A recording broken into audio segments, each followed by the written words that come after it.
You probably know a lot of stories where some loser gets reborn and gets a second chance. But what if I told you that in this story such a lucky person was the last dragon in the world, which was killed by humans? He is reborn as a child named Ray from a small village and trains to become stronger. Soon he enters the academy, and what do you think will happen? Let's find out. But before we do, let's start the story from the beginning. Dragons have always terrified the hearts of humans with their power. This inevitably led to them being hunted. Soon, from all the dragons, there was only one left. He chose his last goal in life to take revenge on the humans. Despite his best efforts, he was slain, defeated by a superior number of humans. But as the darkness closed in, he started to hear voices. Slowly, he opens his eyes as a human baby in his father's arms. Confused and disorientated, he has no idea what is going on. As the once mighty dragon struggles in the hands of mere humans, the father thinks that perhaps his son likes him. The baby, on the other hand, thinks of striking the dragon's breath at this lowly human to burn him to a crisp. He prepares for a legendary move, but it happens to be an attack of the curdled milk that the baby splatters straight onto his dad's face. Meanwhile, the daddy freaks out as a milk puke welcomes him and is disgusted. The baby gets baffled and wonders what happened to his magic. As the mother comes forward to hold the baby, the tiny human is scared witless, thinking what the hell this woman is going to do with him.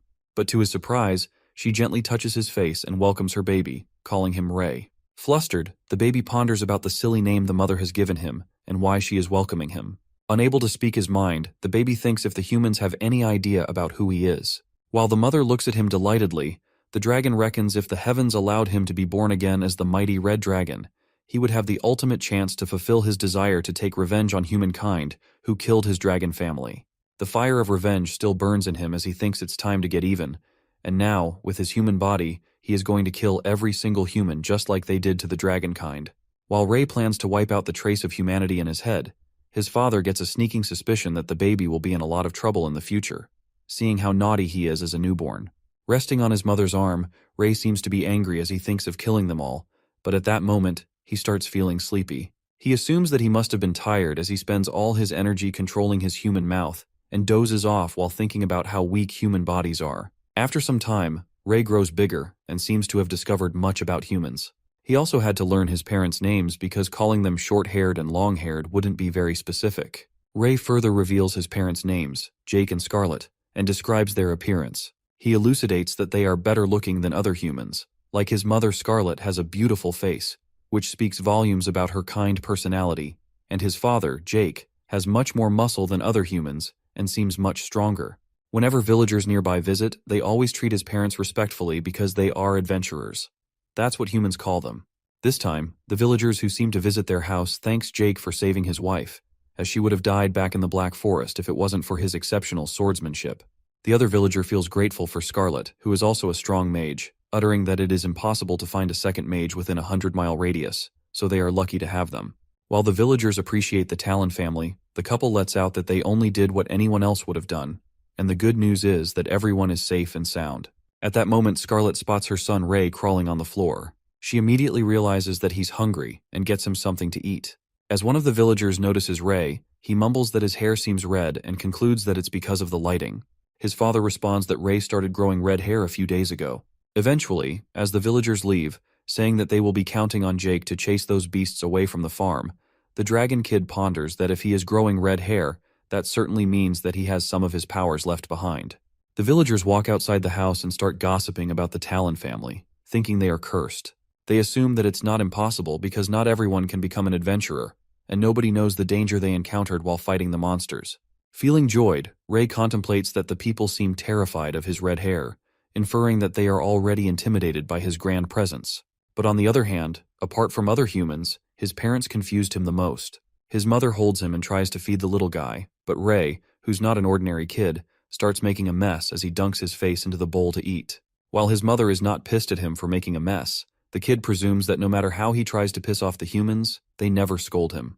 The little guy even peed into his dad's mouth as he slept, but instead of getting mad every time, they just smiled at him happily. After Ray pees into his dad's mouth, Jake seems to be proud of his son, thinking that he's a genius for knowing how to pee by himself. After being treated that way and living with the humans, Ray concludes that if hell existed, this would be it. It is revealed to us that adventurers are rare in this world, and Ray's mother was a mage, which is even more unique. The Dragon Kid contemplates that if, in the future, he gets hold of the strongest magic in the world, which is his dragon powers, his revenge will become easier. As time passes, Ray gets 2 years old.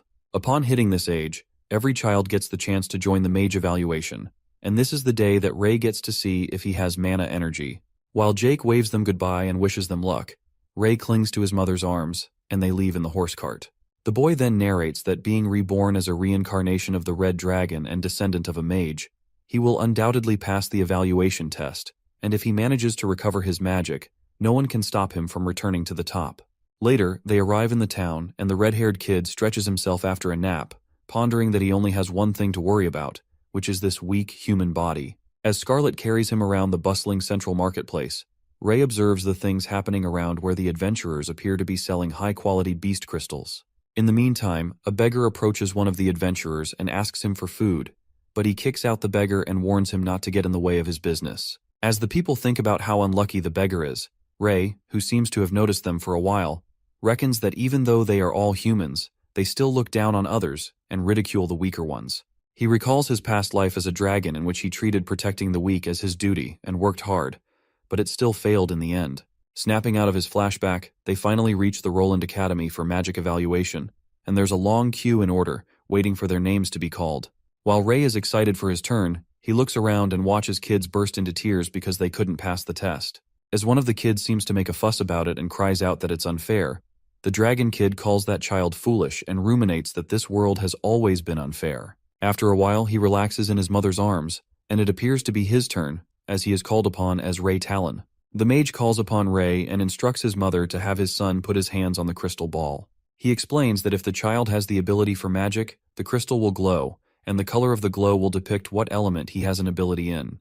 As the kid excitedly straightens out his hands to put it on the crystal ball, he anticipates making everyone's jaws drop by being a mighty red dragon. Feeling confident, he waits for the crystal to glow and thinks that as a dragon, he is versed in every type of magic there is. Abruptly, Scarlet starts sobbing, and the kid witnesses tears streaming down her mother's face. Ray gets startled and ponders that maybe his mother is shocked by his talent in magic or bursting out with happiness because he has the same element as her. But he yanks out his thoughts when he realizes that the crystal ball isn't glowing. That's when the old wizard bursts his bubble and disappointingly informs them that Ray doesn't have the ability for magic. Upon hearing this, the little guy freaks out and talks in his head, wondering that he was the strongest red dragon in his past life, and that it's absurd to say he's a dragon without magic. To assure herself, Scarlet asks the wizard if he's sure about this, as she graduated from this very academy. However, Ray, who seems to be hopping mad, smacks the crystal ball with his tiny hands, believing that the wizard got it all wrong and the stupid crystal ball is broken. The wizard immediately picks up the crystal ball and lets out that there's nothing he can do about it. But it seems like the old man hurt the dragon's pride, as the angry boy spits out his pacifier and wonders if the wizard knows that he's the ruler of the magic. Our boy gets mad and tugs at the old man's long beard and pulls his mustache out of frustration, assuming the wizard is lying and trying to hide his ability from his mother to trick them. As Scarlet freaks out and tries to stop her son, Ray becomes a maniac and keeps yanking his beard.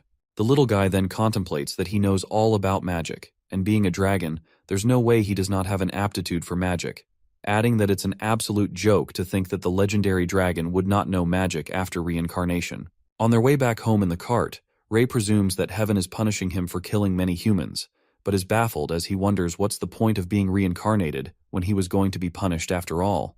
But then, something flickers in his mind as he seems to grasp the situation.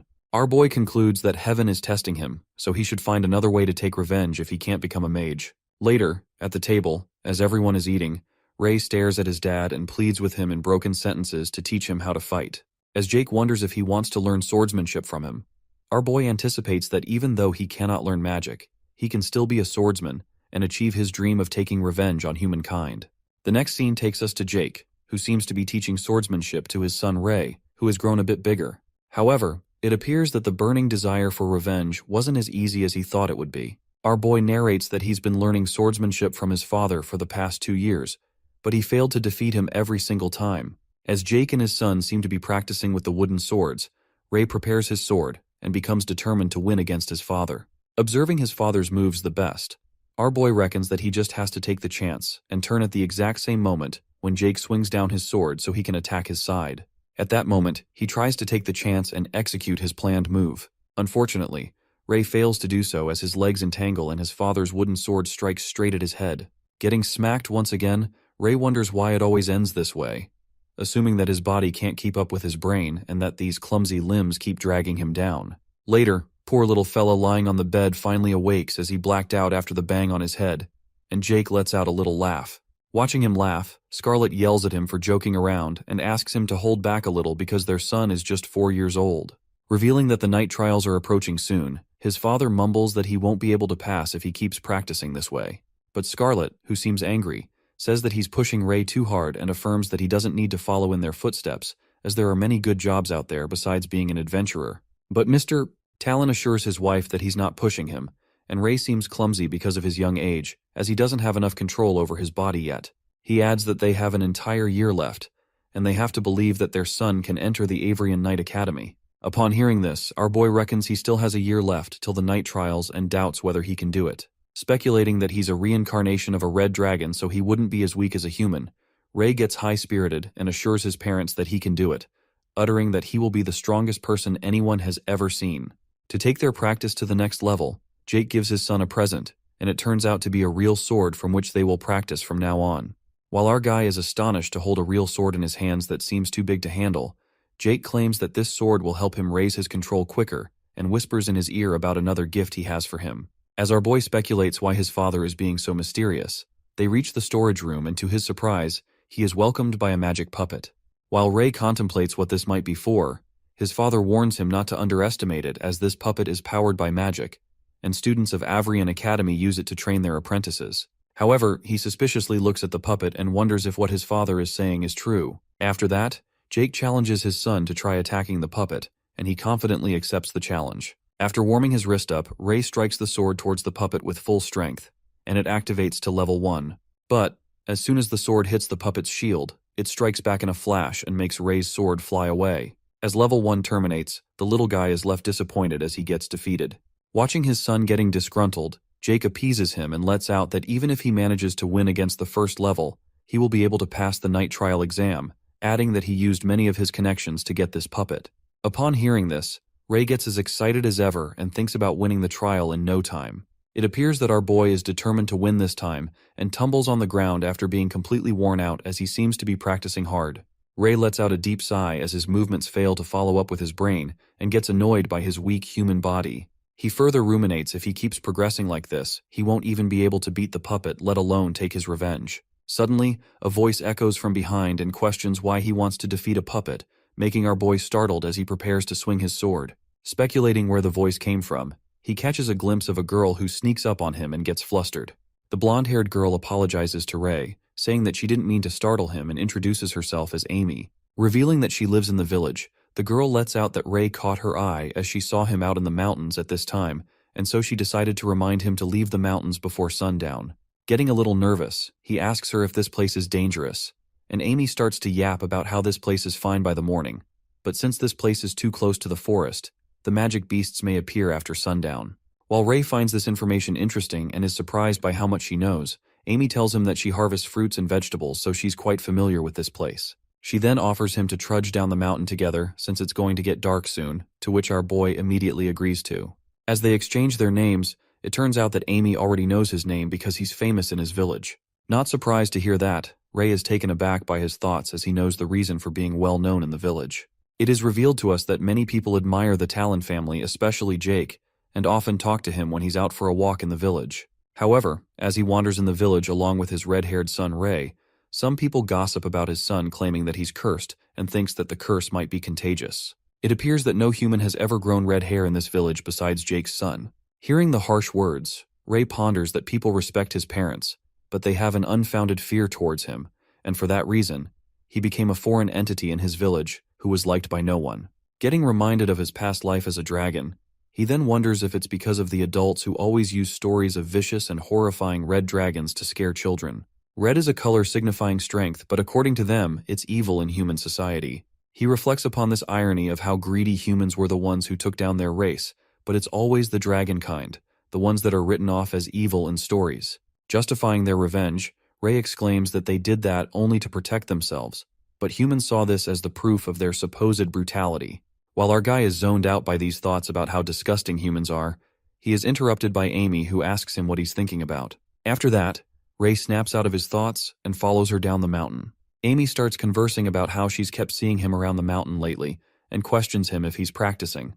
As our boy tells her that he wants to become a swordsman, she thinks that it's cool since Ray's father is the only swordsman in the village. She then asks him if he's going to join the Knight Academy, and our boy nods to her. Continuing the chatter, Amy reveals how her brother is going to take the exam too, since he's really strong, and claims no one in the village can beat him, but he's jealous of Ray since his dad teaches him, while normal folks don't have a chance to learn swordsmanship.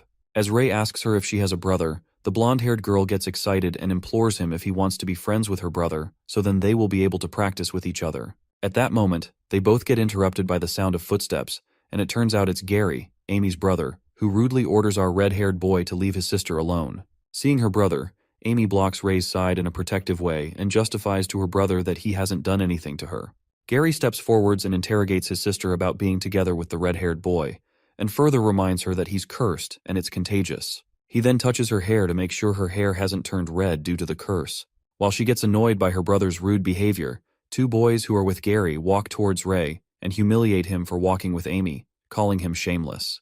The two of them bully the red-haired guy and mock him by saying that his parents would have a hard time raising a cursing child like him.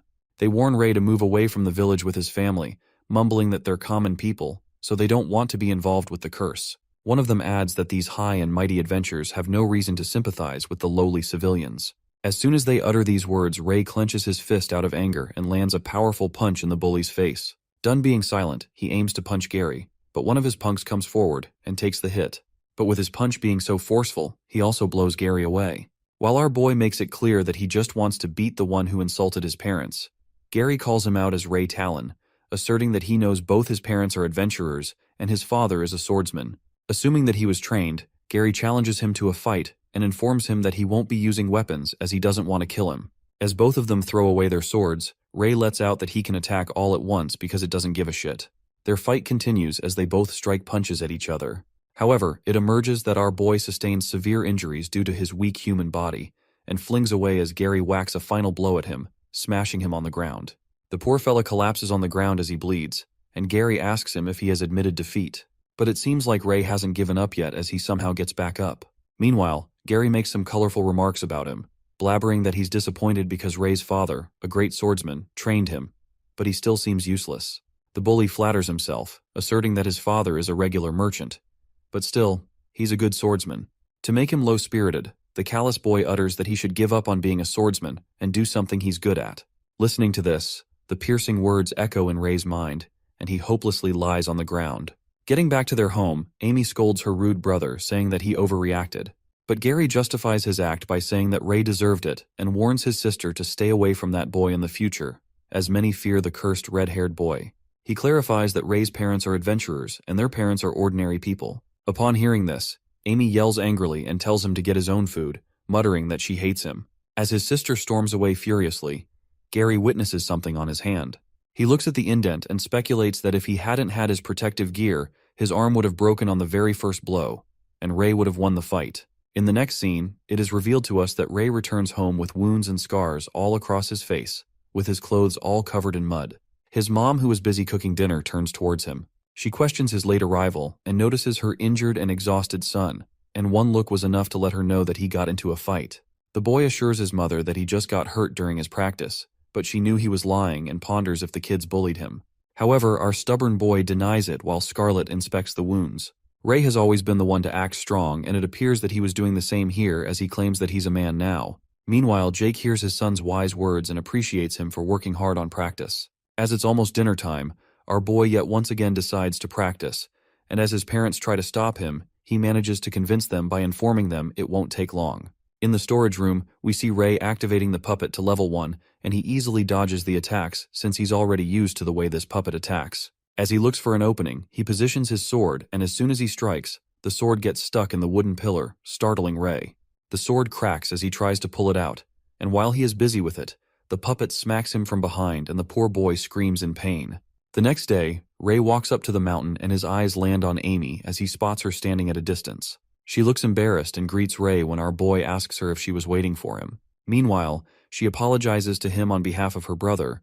Ray assures her that it wasn't her fault, and takes the blame on himself while admitting he just wasn't strong enough. Amy, being a soft-hearted girl she is, tears up while our red-haired boy seems to be done with how troublesome breed humans are. He tries to comfort the girl while thinking that he should learn to socialize. After that, he grabs an apple from Amy's basket to let her know that he accepts her apology, and she tells him not to worry, because Gary won't trouble him anymore. From that day onwards, the blonde-haired girl begins to show up at the same place every day, and soon enough our boy gets used to having Amy by his side. In the next scene, we see the Talon family residence entrance surrounded by armored soldiers along with horses. Jake and Scarlett appear to be having a conversation with the head, who informs them about the nearby villages that have been attacked by an anonymous thing. Upon hearing this, Jake gets furious over the news, and it is further revealed that there aren't any clear witnesses, but there have already been victims that have been infected, and those people are too disoriented right now to tell anyone what happened. For that reason, the head decides to reach out to the adventurers. Scarlett, who seems to be worried, is a bit confused about those things appearing where humans do because they don't usually do that. She finds the situation abnormal and insists on going along with her husband. But Jake refuses and lets out that it's just a recon quest, and besides, one of them has to take care of Ray since he's going to take the test soon. While Scarlett doesn't seem satisfied, Jake comforts her by letting her know that he will be back before she knows it. She finally understands and instructs her husband to be careful. In the next scene, Ray appears to be panting as he tries to catch breath while practicing. He still isn't convinced with his moves as he is unable to coordinate his human body well. He looks behind, and the sight of Amy, who seems to be reading a book, makes his heart rate increase. As soon as he realizes it, he smacks himself in the face to snap out of it. After that, he walks towards the blonde-haired girl and informs her to stop here today since it's almost time to go home. Meanwhile, Amy, who was so invested in her book, doesn't realize how late it got, and they both trudge down the mountain. On the way, Ray questions her if she gets bullied in the village because of him, since people always say that he's cursed because of his red hair. Listening to this, the girl tells him all about what her friends said about Ray, and lets out that it's their problem if they think like that, because according to her opinion, she thinks red hair looks cool rather than scary. She then calls out his name and acknowledges him as a special person regardless of his red hair, and finishes off by telling him to be himself. The last sentence makes him realize something, and he gets a flashback of what Gary said to him about doing something he's good at. He smiles after realizing it and excitedly thanks Amy before waving her goodbye. As soon as he gets home, he goes to the storage room and activates the puppet to level 1. He positions himself as he places his hands on the wooden floor while he holds the sword in his mouth. Being himself, our boy starts moving like that. He's more agile and moves with all his limbs, making his movements quicker. After spotting an opening, he strikes the sword with full strength, and just like that, he passes level 1. He gets so pumped on his success, but he decides to test his limits, although he'd be able to pass the Knight Academy exam since he's passed level 1 and activates level 2. It seems to be early in the morning where we see Jake getting ready to leave for the quest. Ray, who just woke up, watches his dad getting ready to leave and wonders where he is going. His dad apologizes to him and informs him that he will be leaving the home for a while, but he will be back home by the time he takes the test. Jake advises his son to practice on the puppet as much as he can while he's not around. He brightly smiles towards Ray and believes that he can beat the puppet. As the red-haired boy was about to let his dad know about his little victory, the people who are waiting for Jake outside his house call him out to leave for the mission. As he leaves, Jake tells his wife to take care of herself and lets her know that he will miss her. Meanwhile, Ray stands there and smiles as he ponders that it's all right since he just defeated a puppet and it's not a big deal. He decides to surprise Pops with a big shock once he comes back home and leaves to practice on the mountains. On his way, he wonders how Jake is going to react when he sees him win. He thinks it will be interesting to see his dad's reaction, and realizes that it is all thanks to the tip Amy gave him that he found a way to solve his issues. While our boy seems excited and feels grateful, he notices that he's becoming more like a human. Ray reminds himself that humans are terrible, but his parents and Amy are exceptions, so he won't take revenge on them. As he continues climbing up the mountain, he wonders if Amy is not coming today. But then he comes to realize that he's being so impatient for her. He pretends not to care and assures himself that now no one can disturb his training.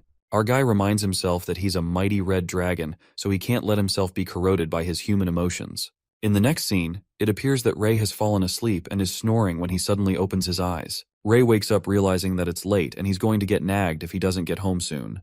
While running down the mountain, he presumes that he hasn't thanked Amy and decides to thank her tomorrow. Upon returning to the village, as it was already getting dark, he witnesses people gathered around and discussing about searching up in the west. It turns out to be Gary and Amy's father who interrogates the blacksmith who claims to have seen the kids. The blacksmith reveals that those 4 kids came to buy new weapons in his shop this morning, and he heard the blonde-haired boy telling the others that they were going to the forest to hunt magic beasts. While Amy and Gary's parents are left in absolute fright as they are scared to lose their kids, the mother of the other two kids, Bob and Cale, grabs the blacksmith by his clothes and blames him for letting the kids go to the forest on their own. Freaked out, the poor guy tries to calm down the lady and explains that he didn't know they were going to go into the forest for real. After that, the father of the two blonde-haired kids instructs the blacksmith to call the guards to search together with them, since it's too dangerous in the forest at night. While the old guy does what he's ordered to do, the red-haired boy who was walking to his house wonders about Gary's little gang that went missing.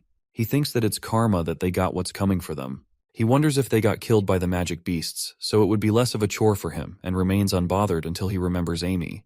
Trying hard not to think about the girl, Ray tries to shrug it off while he recalls how she treated him pretty decently, and he doesn't want to take revenge on her, but she has a foolish brother. On the other hand, the people collect torches and materials to leave for the forest. As our boy decides to walk away, as he ponders how short human lifespans are, and it's just a matter of time before they get killed.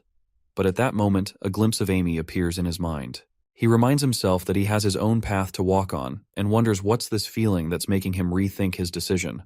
Without another thought, he turns around and believes that Amy is innocent, and he still hasn't thanked her for defeating the puppet yet. The scene switches to the forest, where we see two of the magic beasts bruised badly, whereas Kaylee and Bob are lying unconscious on the grass. Gary tries to protect his sister from the magic beast as she sobs out of fear. He instructs Amy not to move and prepares to fight the beast with the sword in his hand. Ray runs towards the forest, and as he sniffs, he recognizes the smell of blood.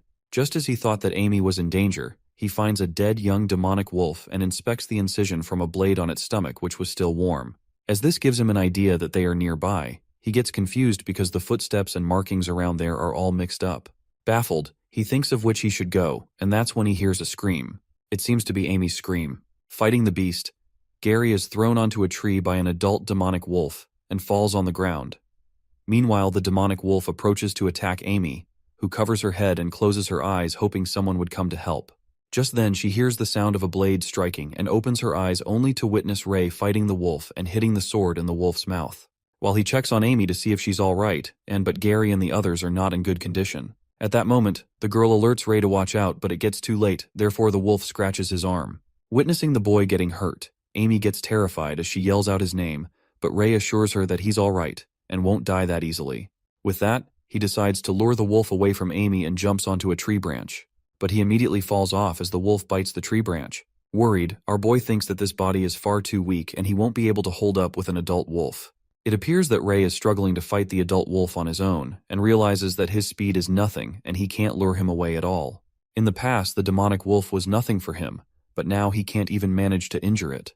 He threatens the demon wolf that these humans belong to him and he isn't allowed to touch them. Our boy gets ready for the attack since he can't hold on much longer and aims for the wolf's weakness. Ray holds the sword with his mouth, and with full strength he strikes the sword, wounding on its eye, but he still gets disappointed in himself for doing less damage. He then wonders about his past, and how he would have been able to tear it apart with a single blow, but now he has to rely on a human weapon.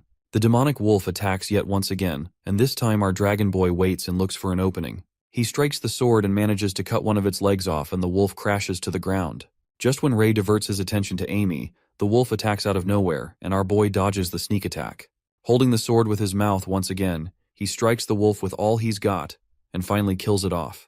Eventually, he collapses on the ground, and just before getting unconscious, a screen appears and notifies him that he has a new ability unlocked, and he has obtained an intermediate-grade beast crystal. Gravely injured, he wonders what this useless information is written on the screen, and looks over at the siblings, who are lying unconscious, pondering that he has to save them, or else their blood is going to attract more magic beasts. Trembling with pain, he walks towards them and carries Gary on his shoulders and Amy in his arms. When Gary catches a glimpse of the red-haired boy carrying him and passes out, our boy presumes that he can only save 2 people as it is his limit, leaving the 2 kids, Bob and Cale, who lie unconscious in the middle of the forest, and reckons that he did everything he could, but the rest is out of his control. Panting heavily, he walks out of the dark forest. While the villagers hold fire torches and weapons to look for the kids who went into the forest, they spot them coming out.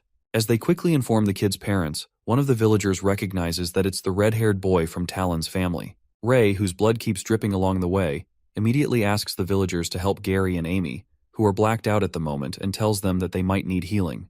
As our boy collapses on the ground, the villagers start muttering about the red-haired boy who came out of the forest with 2 other kids.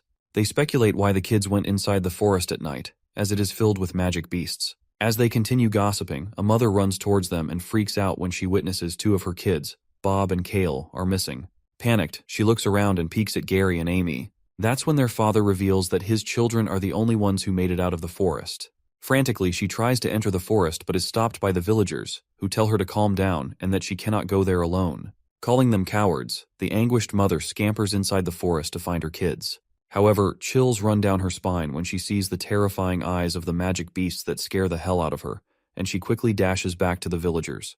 As the villagers mumble that she's back, the terrified woman clarifies that she is not scared at all. Raging with anger, the woman grabs Ray with his collar and asks him where Bob and Cale are. She blames everything on the red-haired boy, blaming him that he tricked them into going inside the forest, because they're both good kids and have no reason to go there. Certain that Ray must be the one to lure them in, the vicious woman slaps across his face and lets out that she knew that red hair was a bad sign, calling Ray a sign of calamity who brings misfortune. Upon hearing this, the other villagers start whispering and assume that the red-haired boy really tricked those children, as he is the only one who managed to come out. As the villagers blame Ray for all this, they force the poor kid to speak up and start asking where he led their children. The mother, who seems to be hopping mad, keeps smacking Ray across his face and asks him why he only brought Gary and Amy back with him and where her children are. Barely having the energy to say something, our poor boy informs her that her kids are in the forest. Calling him a cold-blooded monster, the woman throws him away and mumbles they are just children, so how could he leave them there to die? Saying she won't forgive Ray for what he did, the mother pleads with other villagers to go with her inside the forest, but they refuse by making excuses and mutters that their children are waiting at home. Meanwhile, our boy, who seems to be in bad shape, contemplates if they have forgotten that he's a child too, or if these people don't consider him a human just because of his red hair, adding that these vicious humans think that he's not a child but a monster.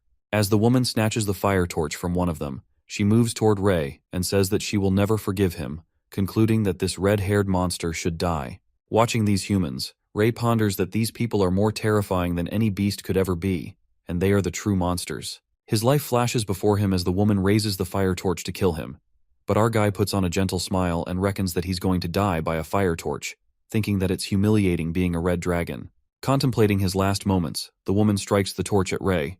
However, at that moment, someone leaps in front of him. It turns out to be Gary, who halts the attack with his protective gear.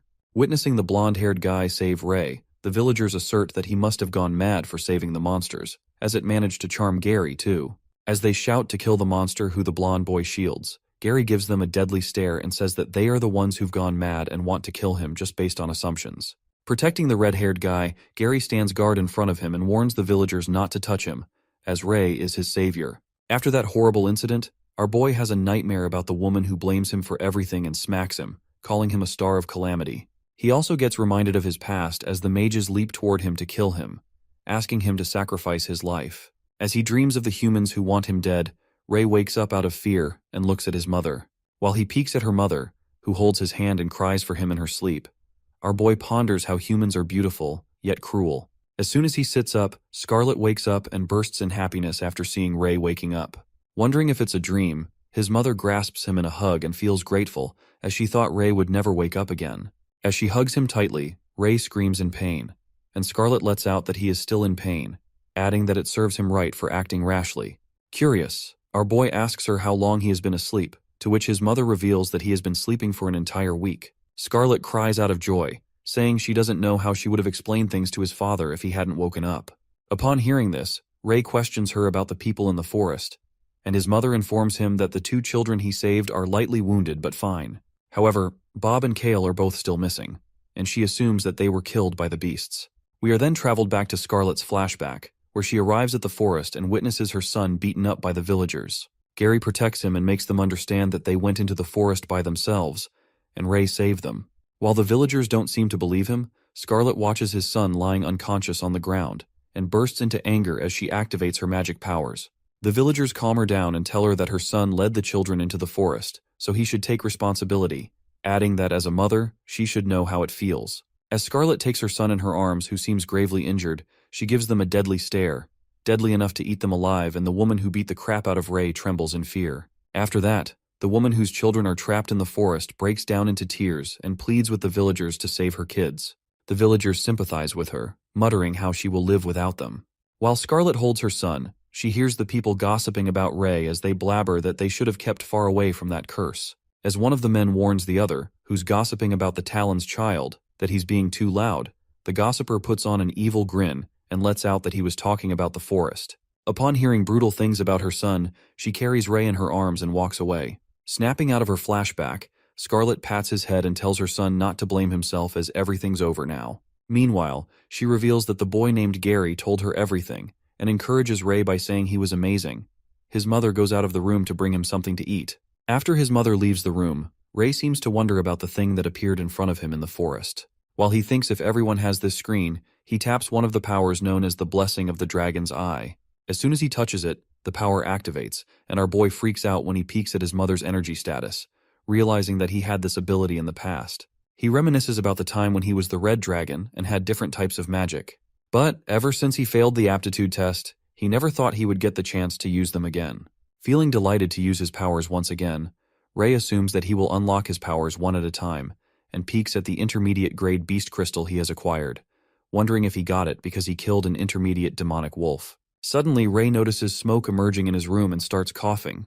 Ray opens his window and witnesses villagers shouting that their house is on fire. That's when his mother barges into the room, apprising him of a fire and tells Ray to get out as the fire spreads across the house.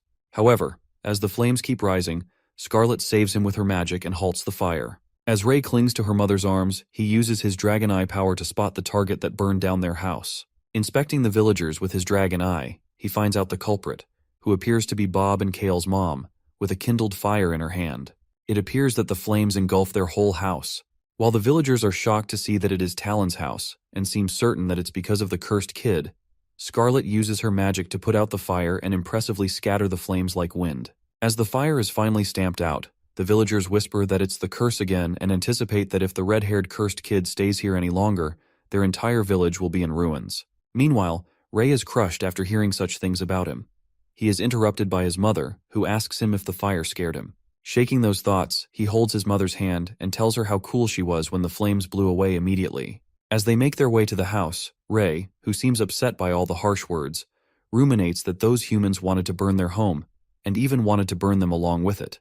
Concluding that the humans wanted them dead, he burns with fury and gets determined to take revenge. Later, our boy leaves for training and his mother tells him to go easy on himself as his wounds haven't healed up yet. After that, he reaches the forest and draws out his sword. He then activates his dragon eye and gets happy to see the beginner magic beasts that he can defeat easily. One of the magic beasts, who appears to be a monkey in the tree, plucks out an apple and starts eating it. Ray spots that monkey with his dragon eye and sneaks up from behind, smashing the sword into the beast. It turns out that our boy kills 20 of the beginner magic beasts. After killing the monsters, the dragon system appears and shows him that he has obtained a beast crystal.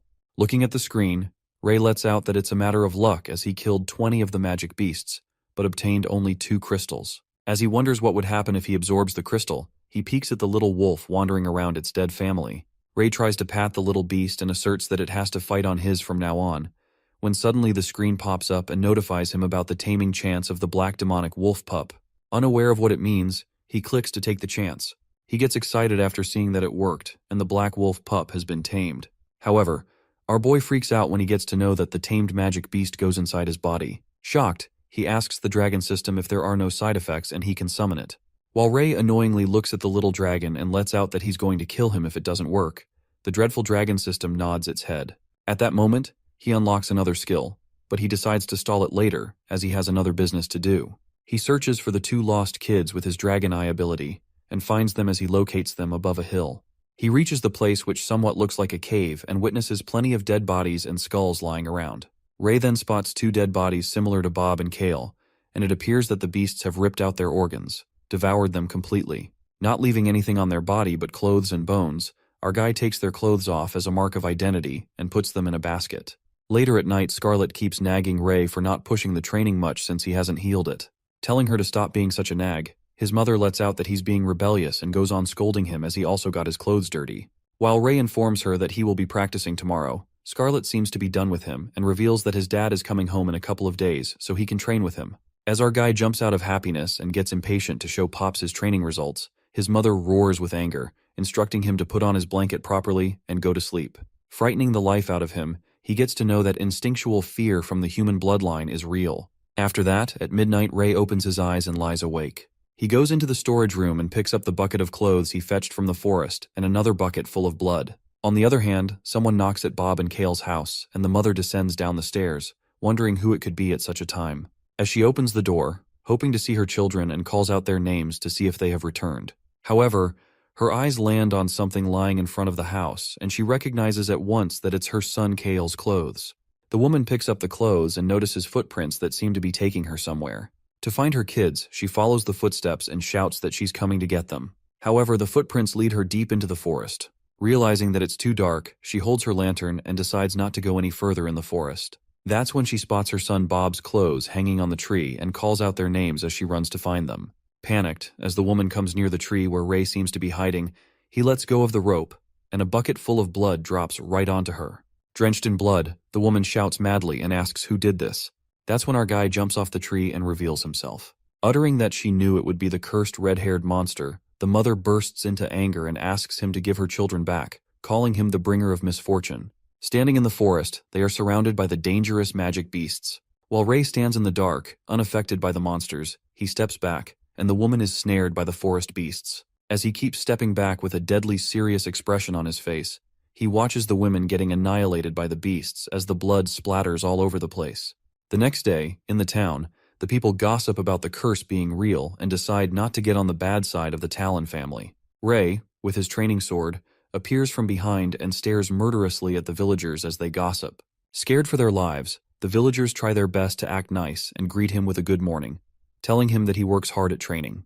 While the villagers take a sigh of relief as he leaves, our boy speculates that there are new rumors about him, and this time, he likes them. Upon reaching home, Ray notices many horses outside his house and gets pumped up, thinking that his father is home. However, as he enters the house, he witnesses his mother crying. Thinking that something has happened to his father, he runs to her and asks his mother what's wrong. Sobbing, Scarlet informs Ray that his dad is sick but will recover soon.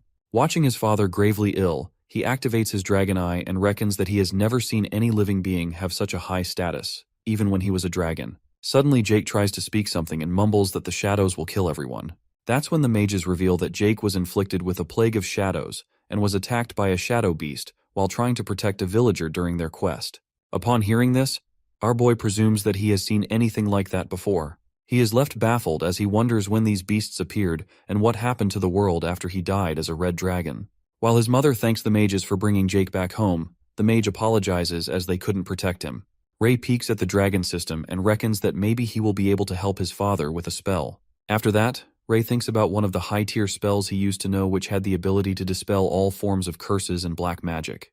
But he's unaware of how to unlock that spell again, and wonders if he were to unlock that spell as a reward for killing magic beasts, then it would most probably be a high-ranked magic beast. He learns the fact that he's weak right now and can't take on a magic beast. The red-haired boy then turns towards his mother and questions her if he joins the Avrian Knight Academy, will he be able to get stronger. Scarlet, who seems to be crying, lets him know that this is the place where his father studied in the past, so he will become a strong warrior just like him. Upon hearing this, our boy gets all enthusiastic and decides to ace the test and become a student of Avrian Academy to find a way to save Jake. His mother with a heavy heart hugs him and confesses that she believes in him, so he can do this. In the next scene, we see what appears to be a church where we see the people wearing hooded cloaks who seem to be priests. Among the priests, the Master Elder informs others that the prophecy has been foretold, and a great change will befall this world.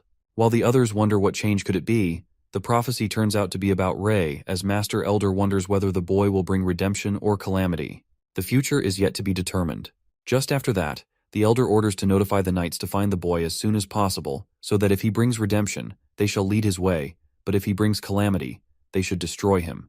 The next scene takes us to the examination day of Avrian Knight Academy, where everyone is excitedly lined up as they look forward to seeing the knights. As the knights arrive, everyone cheers on them, and they see Knight Delbert, who is very charming, and people are gossiping about how he's just as the rumors said. The girls go crazy over him and find him handsome as they only get to see the knights once a year and it's on the examination day. With more cheers and applause, the knights reach the place where the competition will take place, and Winford introduces himself as the Knight of Avrian Academy and welcomes the kids. After introducing the well-known Sir Delbert and Sir Bernardo, Winford announces that they will act as proctors of the examination and makes it clear that if they want to join the academy, then they gotta show their best skills. After the sword puppet is placed into position, Winford orders the candidates to step up one by one. Just then, the first test begins and a kid comes up. He underestimates the wooden puppet and confidently walks up to defeat it with pure strength while his parents cheer for him. Just as he attacks the puppet, he smashes away as the puppet smacks him hard, and the boy fails the test in less than a second. The parents who were cheering for their son a few minutes ago grow hushed as they are unable to process the shock. While the second candidate gets called upon, Ray seems to be immersed in his thoughts about how Jake told him exactly how the puppet works, and he has to defeat level 1 wooden puppet. The red-haired boy looks up at the puppet, noticing how it doesn't move but the speed at which it defends and counterattacks is on par with adults.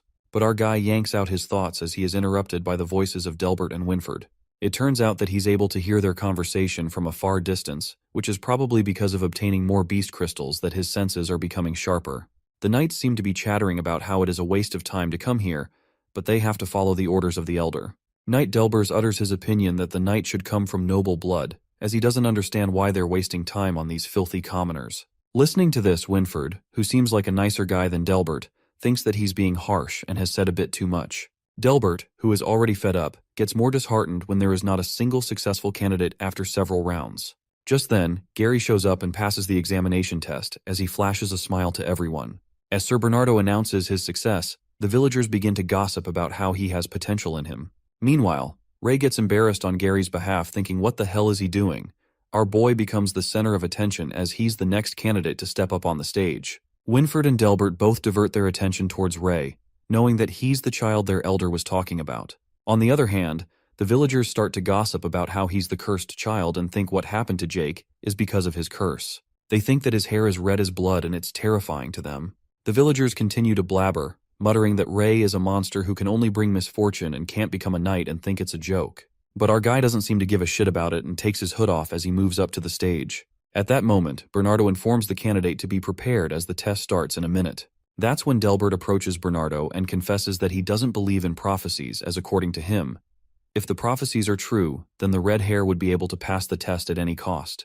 To test that boy, the knight activates the level 3 of the puppet while Bernardo objects. With a whirl, the puppet starts moving with a lightning speed and moves towards Ray. To alert Ray, Bernardo and Winford yell at him to move out the way or he can get killed, but before he could say anything more, in a flash, Ray slashes the puppet's head off with his sword. As it happens, a deafening silence takes over the place while the wooden puppet head falls on the ground, making the knight's jaw drop. While Bernardo seems to be stunned to speak, Winford proudly tells him to announce the results. The knight then congratulates the candidate upon passing the test, while Scarlet gets proud of his son, and Gary appears to be in disbelief. After passing the test, Ray leaves the village along with the knights and wishes his dad goodbye, who lies unconscious. He assures his pops not to worry and promises to find a way to heal his dad. As he looks at his dad, Ray gets emotional, and that's when Scarlet arrives. She seems to have something in her hands, and it turns out to be a pendant. His mother makes Ray wear it as it was passed down in her family with hope to bring him good luck. After that, he informs his mother that he's leaving and asks her to take care of herself. Scarlet seems to be worried about him and instructs Ray to take care of himself, assuring him that she's here for him if he ever feels troubled. Our boy reassures his mother and declares that he's a man now. Just then he leaves while Scarlet sheds tears. As he arrives at the place, he is asked to be seated in the cart with the other boy waiting for him inside. Wondering who it might be, our guy realizes that it's Gary. Looking at each other, they both look embarrassed, while Ray ponders if they are the only ones to pass, and it's extremely awkward between them as they depart. On the way, Gary finally musters up the courage and apologizes to the red-haired boy, admitting that he was mean to him and even smacked him. He admits that he was being an idiot back then and bows as an apology gesture. Our boy looks shocked at first but then accepts the apology, thinking that it's fine since Gary is just a 5-year-old kid, and mentions that Gary also saved him, so it's even between them now. Upon hearing this, the blonde-haired boy gets confused about being a 5-year-old and enunciates how Ray is the same age as him. Meanwhile, our boy gets a bit nervous and changes the topic. He asks about Amy and wonders why she didn't come today for the examination. Listening to this, Gary gets confused because he thought his sister told him she's going to the Roland Magic Academy. It seems that Ray hears this name for the first time and wonders why Amy didn't tell him that she had the aptitude for magic. While they're on their way to the Knight Academy, suddenly they hear one of the knights shout to stop the cart, and it halts. Both of them peek outside from the curtains and witness dense fog, wondering what's going on. Winford calls out that they're the knights from the Avrian Academy and orders them to tell them who they are at once. A girl emerges from the fog who appears to be in bad condition, and she calls out for help. introducing herself as Anne Woodwork, an adventurer from the Traceless Guild. While Bernardo asks her the matter, the girl collapses in his arms. To their surprise, she informs the knight that her team was attacked by shadow beasts. Upon hearing this, Bernardo gets baffled and wonders why the shadow beasts would appear here when they didn't even come across a single magic beast on their way here. While Delbert, being overconfident, thinks it's probably because they know how strong they are, Winford informs the girl that they're heading to Rennie, so if that's on the way, they can take her. As Anne thanks the knight and agrees with him, Gary wonders why they're headed to Rennie instead of the Knight Academy. Delbert, standing there, hears him and responds to the blonde-haired guy not to be stupid because there's no use sending kids to the front line. Meanwhile, they both get baffled as they wonder what he meant by the front line. Knight Delbert explains that the Avrian Knight Academy is placed at the border, so it may be attacked at any moment. That's when Winford interrupts that they need to train for a decade in Rennie until they grasp the basics of battle before continuing their studies in the Avrian Knight Academy. Upon listening to the word decade, Ray is left speechless and ponders that for a dragon it's a very short time, but not for a human, and wonders if Pops can wait for such a long time. On the other hand, Gary seems to be anxious about the Huntress being the only survivor, and Ray's father being attacked by the shadow beasts too. He thinks that even the knights were shocked to hear that it was done by shadow beasts and wonders what will they do if they encounter them. Just then, they hear a crack sound, which makes our boy alert, while Winford announces everyone to be prepared because something big is approaching their way. It turns out to be Drop Bear King, the one that became a shadow beast too. As all the three knights prepare for the battle, the Drop Bear shadow beast approaches them from behind the bushes. While the shadow beast is about to attack Knight Bernardo, who can't seem to dodge the attack in time, Ray shows up at the right time and kills the beast, saving the knight. Bernardo then instructs the kids to protect themselves, while Winford wonders why the Drop Bear King isn't moving and is bothered because he thinks it's waiting for something. Meanwhile, Gary is struggling to fight the shadow beasts and gets scratched by one of them, and that's when the Dragon Boy saves him by slashing his sword on the beast's back and warns the blonde-haired boy to be careful since these drop bears are much stronger than the demonic beasts. As the Drop Bear King roars, the voice reverberates and the effect is so powerful that the knight flies away while the others struggle to stand firm on their feet. Witnessing this sight, Gary wonders what that thing is, but Ray seems to have an idea that the monster over there is far too strong for them to fight with. The knight speculates that the Drop Bear King is standing in one place and not attacking them. Suddenly, that big shadow beast points toward Winford and begins to speak, uttering that they will never defeat the shadows and that the shadows will take control over the entire continent. While the other knights fighting the monsters are startled by the talking beast, the shadow monster asserts that he is destined to fail and that those around him are destined to die. Upon hearing this, Ray is left flabbergasted, and the knights are utterly baffled as they seem to understand what the monster was trying to warn them about, assuming that it's threatening them. In the meantime, the giant shadow monster rumbles and leaps into the air, escaping away. Concluding that the monster left, Winford lets out that they should be grateful as the shadow beast didn't choose to fight.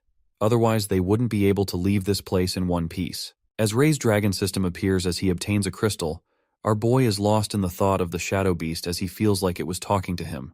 After that, Winford appreciates Ray and Gary for how they reacted to the situation and anticipates that they will become good knights. At that moment, Ray asks the knight if beasts usually talk like that, to which Winford responds that shadow beasts have never appeared on the border till now, and it's the first time he has encountered a monster that could talk. Peeking at the red-haired boy's cold expression, the knight ponders that Ray seems so calm, as someone his age wouldn't react like this at all. While they are talking, we see Delbert giving the red-haired boy a deadly stare as he seems disgusted by him. Later, as they arrive at Rennie Town on horses, they are welcomed by a troop of guards. As there seem to be more guards posted than usual, Winford gets concerned and interrogates one of the guards, asking him why more guards are posted.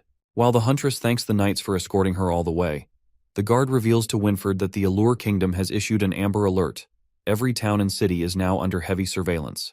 Listening to this, the knight presumes that things have gotten severe as the kingdom has issued an Amber Alert, and this continent is on the verge of crisis. Then, he looks over at Ray and ponders if he will be the child of prophecy who will save them all. Meanwhile, our boy, who seems to be with Gary, thinks about his father and believes that he will certainly become a knight. He adds that everything has just begun, and Pops has to wait for him till he becomes a knight. We are then taken 10 years later to Rennie Town. As the class seems to be going on at the academy, the professor questions the students about what the command over another ability is called when most knights don't know how to use magic. Gary, who is also in the class, raises his hand and responds that knights use chi. After practicing it, they will be able to enhance their bodies and senses. He adds that some practitioners of Qi can even break through the limits of the human body for a short time. While the teacher appreciates him for the answer and utters that he seems well prepared, she proceeds to ask another question about why Qi can be practiced only after the age of 15, pointing towards Ray. But when Gary peeks over his place, Ray's seat appears to be empty. While our boy is out somewhere bunking the class, Gary nervously informs his teacher that he went to the restroom. Moving on, the teacher then asks a girl, Sylvia, who appears to be a beautiful girl with silver hair, and she answers, responding that practicing Qi can put the body under an extreme amount of pressure. The internal organs of a human finish developing after the age of 15, so practicing it after this age minimizes any damage that may be taken to the body. As the teacher reminds students to keep everything in their mind they've learned, Sylvia stares at Ray's empty seat. The scene then flips to Black Demonic Wolf, who was tamed by Ray a long time ago. While the demonic wolf fights with another magic boar beast and slashes it, Ray earns a beast crystal as a reward. Our boy absorbs the power of the beginner-grade crystal beast and pats the black wolf for his good work. Thinking that he hunted enough beasts for the day, Ray decides to head back in before someone lashes out at him for staying out of the class. As he is about to return, Winford, riding on the horse, emerges from behind and lets out that it's a surprise to meet Ray, as he was wondering who he would have met when he came back. Looking at the beast he'd killed, the knight appreciates him and wonders how he's able to pass that heavy guard. As they stride together, Winford tells him that he's grown a lot taller since he last met him, and Ray compliments him back, mumbling that he hasn't changed at all in the past 10 years, and gets curious about his age. Telling him that it's a secret, Winford informs that he heard Ray's instructor say that he slips out of classes and hunts magical beasts, adding that he has gotten quite the haul after hunting. Upon hearing this, Ray reveals that it's all thanks to the Amber Alert, which was recently called off, so he's not having a hard time slipping out. Laid back, our guy tells the knight that he enjoys moving around here more than sitting in that classroom. Watching Ray be so reckless, Winford says that he should be lucky not to go any further, because if the guards on the outer lines had caught him wandering, they wouldn't have held back. At that moment, the knight is reminded of something and informs Ray that he stopped by his house. He informs the boy of his father's condition, asserting that Jake's condition hasn't worsened since Ray's mother is taking good care of him. Winford pats his shoulder and delivers the message that his mother had sent for Ray, who wanted to tell him that he should not worry about his father too much. Looking upset, our boy thanks him and contemplates how he continued his training in the past decade and went the extra mile to train hard. However, he failed to unlock new abilities, and nothing has changed in the past years, concluding that he has no clue what to do about his father's condition. That's when Winford cheers him up, tapping on his shoulder, and grips him tightly close to him, making our boy flustered.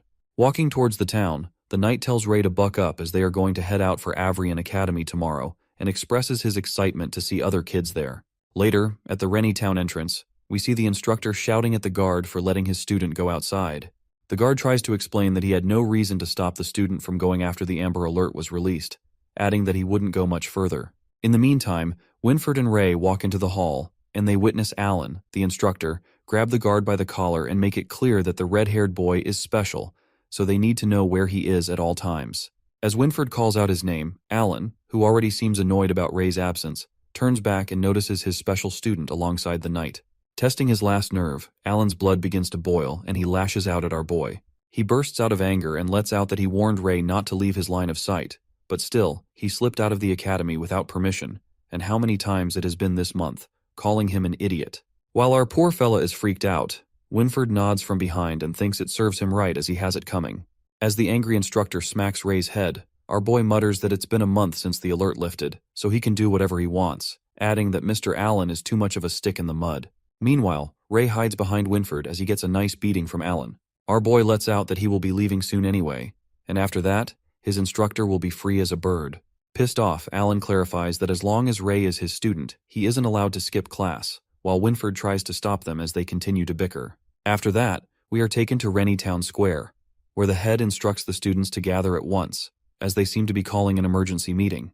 As they all gather, Ray returns with a bump on his head, and Gary asks him how he came earlier, assuming he got caught this time. While our guy tells him he got unlucky, Sylvia furtively peeks at him and starts to blush. After summoning all the students, the squire named Lancy informs them that he will bring all of them to the Avrian Knight Academy, and the entire journey will take about 7 days. Looking drop-dead serious, Lancy warns the students if they don't want to get in trouble, they will have to listen to his orders. Later, the guard asks Winford if the path to the academy has been decided. As the knight notifies him that they will go past the swamp, the guard panics and lets out that it's too early for the children to go through that tough path. Upon hearing this, Winford looks over at all the students and asserts that they are bound to face some challenges to become knights, adding that they are not the only ones who are getting tested. The next morning, all the students prepare to go to the Avrian Knight Academy as they depart from the Rennie town gates in the carriages. While Ray seems to be snoring, a bald red-headed boy named Kyle wonders why they didn't use teleporters, as they can get to the academy immediately if they use it, and some other boy lets out that they would have spared the trouble if they teleported there. Upon hearing such blabbering, a boy named Dan responds to him that it is because the Avrian Knight Academy doesn't have a teleporter, calling him an idiot. As Kyle assumes that the Avrian Academy is on the same level as Roland Academy and asks if they can't afford it, a voice echoes from somewhere that utters that someone hasn't been paying attention in class, referring to Dan and Kyle. It appears to be smartass Sylvia who elucidates that the Avrian Academy is right on the border, so not only does it have to stand against foreign invaders, but also shadow beasts as well. She further adds that if they install the teleporter in a place like that, there's a high chance that the invaders would teleport anywhere they wish if the Academy's guard were broken, as the teleporter would be an open invitation to them. As the students are left surprised to hear such information and think if it was taught in class, Sylvia turns pink as she looks at Ray. However, she nervously turns away when Gary catches her looking this way while our boy dozes off on his shoulder. Later, they arrive at the castle ruins near the swamps, and the students are instructed to set up their camps as it appears to be dawn already. Setting up their camps, Gary informs Ray that the silver-haired girl has been looking at him. Wondering what there's to look at, Gary tells him to look behind if he doesn't believe it. That's when they both turn around and discreetly look at her. Sylvia, who's peeking at her crush, gets caught red-handed and freaks out as she goofs up with her camp. As his friend turns out to be correct, Ray assumes that it's because of his red hair. But Gary reminds him that there are many red-haired people here, like Kyle, Ian, and the twins Sloth and Badger. Agreeing that he's got a point, Gary makes a sneaky face and asks Ray if he will ignore it because Sylvia is a super pretty girl. But our boy seems to be not interested in her. In the meantime, Dan sneaks out and comes behind the castle ruins, calling his friend Monk.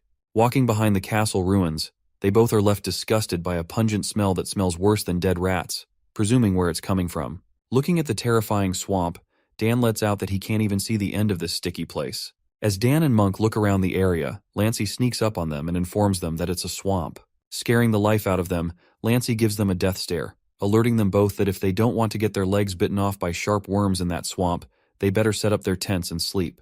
The night falls and the fire crackles. Ray sneaks out of the castle without the guards noticing and wonders that he did some scouting during the dinner time, concluding that he can slip away without having to deal with the guards. As Ray is about to leave, someone grabs his hand. It turns out to be Sylvia, who asks him where he is headed at this time of night. Telling her the truth, our boy responds that he's going to hunt magical beasts. Concerned, Sylvia utters if he has gone mad and reminds him that this isn't around Rennie anymore. She continues to warn him that he can even encounter an intermediate rank beast, adding that the knights won't even have time to save him. Jerking her hand away, Ray tells her that he's going to be fine, and he can deal with the intermediate rank beast as it's not a problem for him. Watching him act this way, Sylvia gets sad, and he leaves for hunting.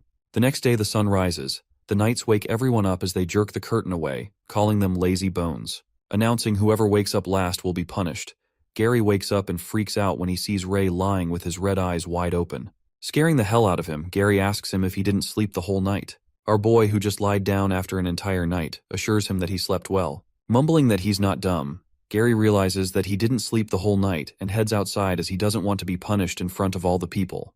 Meanwhile, Ray looks at this dragon system with a smile and reckons that if he keeps hunting at this rate, he can get to the maximum amount of beginner beast crystals by the time they reach Avrian Knight Academy, and after that, he will be able to absorb the intermediate ones. Later, they continue their journey towards the academy, and all the carriages follow the knights who seem to be leading the way. As they pass through what looks like an eerie forest, Winford stops as he senses something ahead. Sensing danger, Winford nods to Lancey to leave the area, as now the students will face a challenge on their own. Suddenly, something starts popping out of the ground, making the carriages out of balance. While Gary wonders that it's too quiet outside and Ray nods off, the horse screams as it is attacked by something. It emerges that the sharp worms have halted their way as they barge into the carriage. While the sneak attack of the worms frightens the life out of some of them, Gary and Ray prepare for the battle as they pull out their swords and start slashing the monsters. As the worm creeps towards to attack a girl, Gary leaps in front of her and rips the monster with his sword. Witnessing so much blood pouring out of the worms, some of them tremble with fear.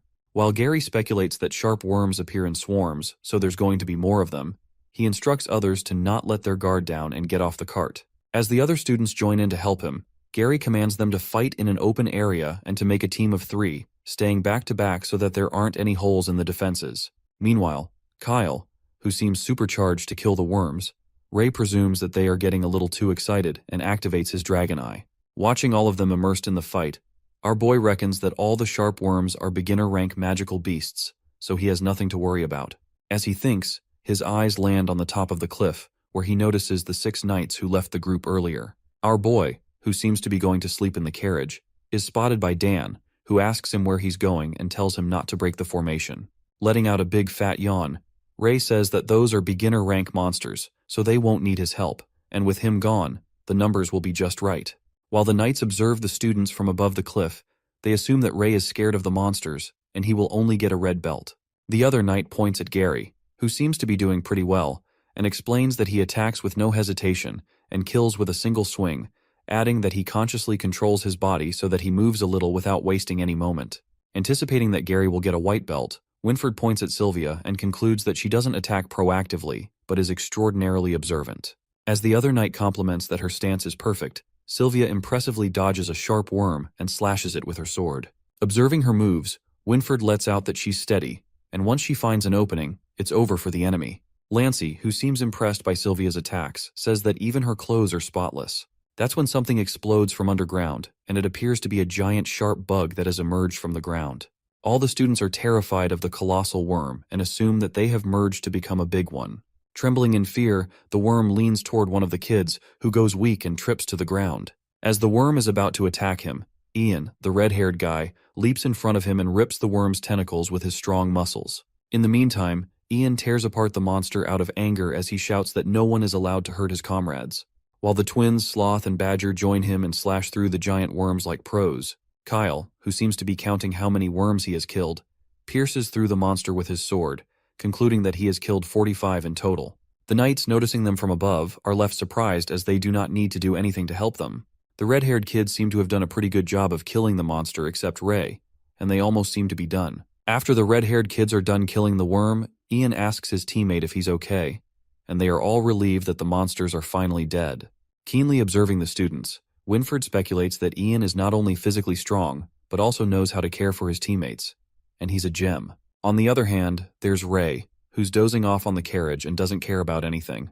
After that, they all get inside the carriage, and Gary asks Ray why he didn't join them in the battle. He informs him that it's dangerous here, and if anything happened, no one would have been able to save him. Stretching himself, our guy tells him he was too sleepy and the knights were watching over them anyway. While Gary admits that he's a lone wolf now, Winfred is baffled and reckons who the child of prophecy will be. After that, as they continue their journey to the academy, Kyle is proud of himself for killing the monsters, and Dan appreciates his good job. Assuming that they will become actual knights before they know it, Dan dreams of getting a white belt if they are lucky. Shocked, Gary, who doesn't seem to know what a white belt is, asks him about it. That's when Dan reveals that all the knights are ranked differently, and the ones following them are the white tassel protectors, who are high-ranked knights. He adds that these knights have gotten white belts at one point, which means that their skills have been recognized through tests and trials. Dan then discloses that there are green and black belts that symbolize different skills. However, the red belt depicts the lowest-ranked knight. Upon hearing this new information, our boy gets wide awake when Dan lets out that the red belt is given to those who don't do well in the tests. He further elucidates that knights who get the white belts will be given personal instructors along with other rewards and resources. Meanwhile, red belts aren't as lucky because they will get basic training, but no one will pay attention to them. They can do whatever they want, and since the academy has given up on them, they can wander off anywhere. However, Ray is delighted to hear about the red belt and presumes he can do whatever he wants once he gets one. This means he will have all the time in the world to hunt magic beasts, and he will acquire higher-ranked beast crystals and abilities rapidly. High-spirited, he clenches his fist and believes he needs to do his best to get that red belt. The next scene takes us to the Avrian Knight Academy, where the students finally arrive after a long journey. The sight of the academy hooks the students. Getting out of the carriage, Gary thinks it's cool, while our boy is left stunned to see a vast, beautiful place. The Avrian Knight Academy appears to be a huge castle with colossal gates. The students are left in awe, as the place turns out to be just like they thought it would be. They mumble that this academy is a city with only knights living there. Amazed by the mana crystals placed throughout the academy, the students reveal that Avrian's energy source comes from mana crystals, and not a single torch is used for lightning. Thinking that the academy is too luxurious, Gary lets out that it's two different worlds from the village grew up in. In the meantime, Lancey orders Gary and Kyle to follow him closely if they don't want to get lost, adding that they will get the chance to wander the place. Lancey the squire shows them around the academy as they walk through the armory. Reaching the library, Lancey instructs them to shut their mouth and keep quiet when they are in the library. While some of the girls peeks at Sir Lancey and think about how handsome he is, Dan asks him if the librarians are knights too. The knight utters that all the graduates of the Avrian Knight Academy need to volunteer in the city for 2 years. Then they are allowed to either stay or leave. Before they head to the dorm, Lancey shows them the last point of their tour, which somewhat looks like a cemetery. That's when Lancey unveils that this place holds the remains of the knights that have fought or died for the Allure Kingdom. He adds that he has come here to remind the students that war has never ended, and they have to remember that as knights their first duty is to protect their home. While the students chant they will fight to protect their home, Ray quivers with anger and reckons how dare these humans use the bodies of dragons as materials to make their armors and weapons. At that moment, Sivlia raises her hand and asks the knight about the sculptures and who they were made after. Lancey responds that these sculptures were made after the founders of Avrian Knight Academy, known as the legendary Dragon Knights. As the students start to chatter and ask questions about the Dragon Knights, Lancey informs them that they will know when they will study the Academy's history. While the students head back to their dorms, Ray loses his cool and Gary calls him out. Activating his dragon eye, Ray witnesses a tomb below the graveyard and senses something is alive down in the tomb. As they walk towards the dorms, Gary wonders who they will be living with and hopes they live with easygoing people. Meanwhile, Ray, who seems to be zoned out by his thoughts about that thing alive in that tomb, speculates that it was not a magical beast's energy, but something really strange. But his moment of contemplation is interrupted by Gary, who asks him if he even listened to what he said. Ray responds to him and says that he was talking about roommates, and at that moment they arrive at their dorm. It turns out they are in the same dorm, and gets curious about who else will be joining them. To their surprise, Sylvia approaches them, and it seems like she will be sharing the dorm room with the boys. While Gary is flummoxed, Sylvia gets flustered when she sees Ray and turns pink. As the girl seems to be uncomfortable about the situation, Gary makes her understand that it's not surprising as he's heard that the Academy has always treated everyone equally regardless of gender, adding that she should look on the bright side as they're nice boys. But Sylvia, who seems to be utterly nervous, smacks Gary, who leaps to the ground and storms away in anger, making it clear that she won't live in the same room as boys. As poor Gary, who gets whacked by a girl, lies on the ground, the other two people witness the whole thing and let out it was really something. Ray assures them that it's nothing but a young Missy throwing a fit. The two other people turn out to be their dorm mates, Monk and Ian, and Gary welcomes them, introducing himself and Ray. Peeking at Ian's red hair, our boy presumes that he has red hair too, while Gary looks at the dorm mate list and concludes that 2 more roommates will join them, Dan and Marcia Woodwork. In the meantime, Sylvia seems to be trudging down the stairs and moves towards her room full of boys. She gives the boys a terrifying stare and warns them not to enter the room as she is going to change clothes. While the boys are disowned from their dorm, Gary says that he knew that they wouldn't allow her to change dorms, and in that moment, Dan joins them. Asking the boys why they're still standing outside, Gary lets out that they were waiting for him as they found a big cockroach in there, adding that they are looking for someone to deal with it. Upon hearing this, Dan gets all fired up and utters that how can these future knights be afraid of a measly cockroach and show them how it's done. He bursts open the door, while the boys are shocked and try to hide their laughter as they've pulled a dirty prank on their new roommate. The next scene takes us to the dinner hall where everyone seems to be stuffing themselves. Dan, who got tricked by his roommates, asks them if it was fun as now he has pissed off that girl and she can even try to kill him in his sleep, calling her a walking bucket of gunpowder. While Dan has a slap printed on his face, Gary lets out that it would be nice since many people don't even get the chance to talk to her. As soon as Dan blabs something about the girl, Sylvia hears their conversations and gets miffed at them for what they've just said, while Dan and Gary panic and justify that they said nothing about her. On the other hand, our boy seems to be enjoying to the fullest as he stuffs himself with a variety of food. Sylvia looks at them and mumbles how they can be eating right now as she gets anxious about being tested soon. As our boy is only focused on eating, Gary assumes that she's talking about the test for the night belts and asks her what this has to do with eating. While they eat like pigs, Ray utters that it's all for free and Sylvia looks so done with them both, saying that there's no saving them. In the meantime, senior students look at them and assert that they shouldn't have expected anything else from poor country bumpkins who seem to be stuffing their faces like that, and blabbers that they haven't eaten anything nice in their life, referring to Ray and Gary. With their faces stuffed with food, they both turn around and look at the seniors who still keep mocking them and laughing at them. The annoying seniors then stops at Ian's seat and begins to make fun of the muscular red-haired guy for how big he is, and blabbers that he takes so much space that the poor chair is gonna break, calling him a country boy. Meanwhile, poor Ian seems to be upset as he gulps down his tears. The senior bastards utter they want to puke at the sight of these red-haired freaks who churned out of Rennie. Upon hearing such colorful remarks about themselves, Kyle stops eating while Sloth calmly sips on his tea and presses his twin badger's hand as he is about to pull out the knife to rip that bastard's mouth. As they continue to spit nonsense about the red hair curse being contagious, calling them country bumpkins and asks them to leave them alone as they don't want to have disgusted red hair like that. Monk, who seems to have enough of this bullshit, stands up and tells the two senior bastards to stop it because they're being too much. While Ian stops his friend for defending him, the seniors tell Monk to stay out of this and asks him if he's going to fight for this red-haired freak, concluding that he will get a red belt at the very most, so he should mind his business, or else they will beat him up. The over-the-top seniors addressing Ian as a red-haired monster compliments him for knowing his place, and instructs him to take the long way around when he encounters them in the future. As soon as that bastard utters these words from his mouth, someone throws food at him.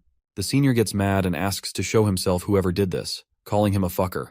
That's when our boy enters the scene and shows himself. He smacks the senior's face at the table and twists his arm.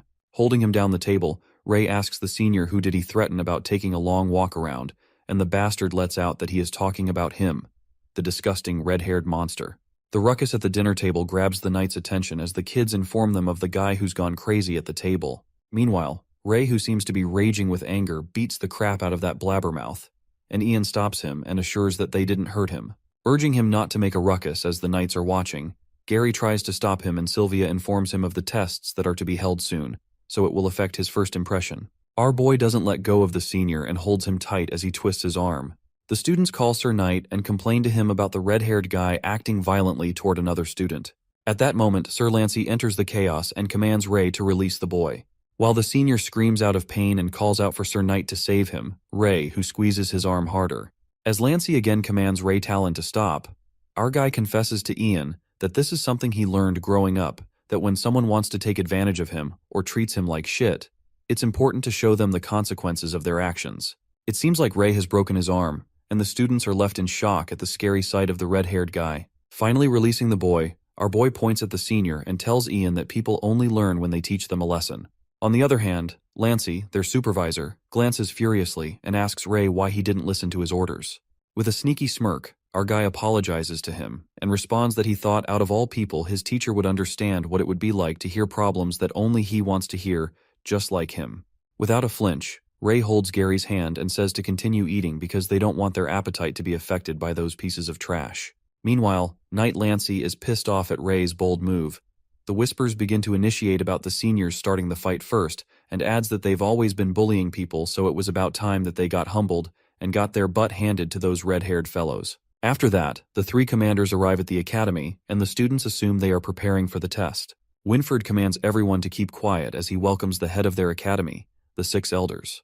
The 6 heads of the academy emerge in the hall, wearing cloaks and hiding their faces with masks. Watching the heads, the students start to get nervous and wonder if this test is that much of a big deal, as they've heard of the 6 elders watching the test before. As Ray witnesses the 6 elders as their footsteps rumble, he ponders if these 6 people are way too strong, just like the humans who killed him and his dragon kind. While he snaps out of it, Winford continues to elucidate that these 6 elders as witnesses will be testing their new knights-to-be, and according to the test results, they will be given belts of different color that showcases their abilities. He adds that if the students don't do well, they will get a red belt, which means more like they've failed in a sense. But Winford encourages the students with a pleasant smile and urges them that even if they get a red belt, they will still have a chance to stand where he stands today. Stirring up their spirits, Winford utters that every single one of them standing has shown their talent from the day they were picked at the age of 5. He motivates them not to give up, as their future training will help them hone the talents they have. Our boy peeks at Winford and ruminates that he's encouraging and positive as ever, and gets a little anxious as he thinks how would he react when he sees him get the red belt. Later, Winford finishes up his speech and leaves the rest to Lancey. While Lancey assures him that he will do his best in the duties, he looks over at Ray and gives him a deathly glare. In the next scene, Lancey announces the trials with 5 different stages, as they will be testing different aspects of the knight's overall ability, including Stone of Power, Blazing Inferno, Undetected Passage, Eye on Precision, and Will of Truth. In the first stage, the Stone of Power, Lancey explains to the students that they just need to push the big rock, and once it reaches the goal position, they will be done with this stage. Everyone has 2 chances, and if they fail their first try, they can use the pair of magic gloves on their second try. It will increase their strength and aid in passing this stage. Although using it will also affect their evaluation, so they have to keep that in mind. Gary whispers to Ray that the test looks pretty easy, and the red-haired boy thinks it's a piece of cake for him. But our boy mumbles that he thinks someone doesn't want him to pass the test, which leaves Gary to wonder what he means. At that moment, Lancey makes an announcement just before the test begins, asserting that as the proctor of this test, he rejects Ray Talon's participation. Meanwhile, Ray doesn't seem to be affected by this and confidently crosses his hands over his chest.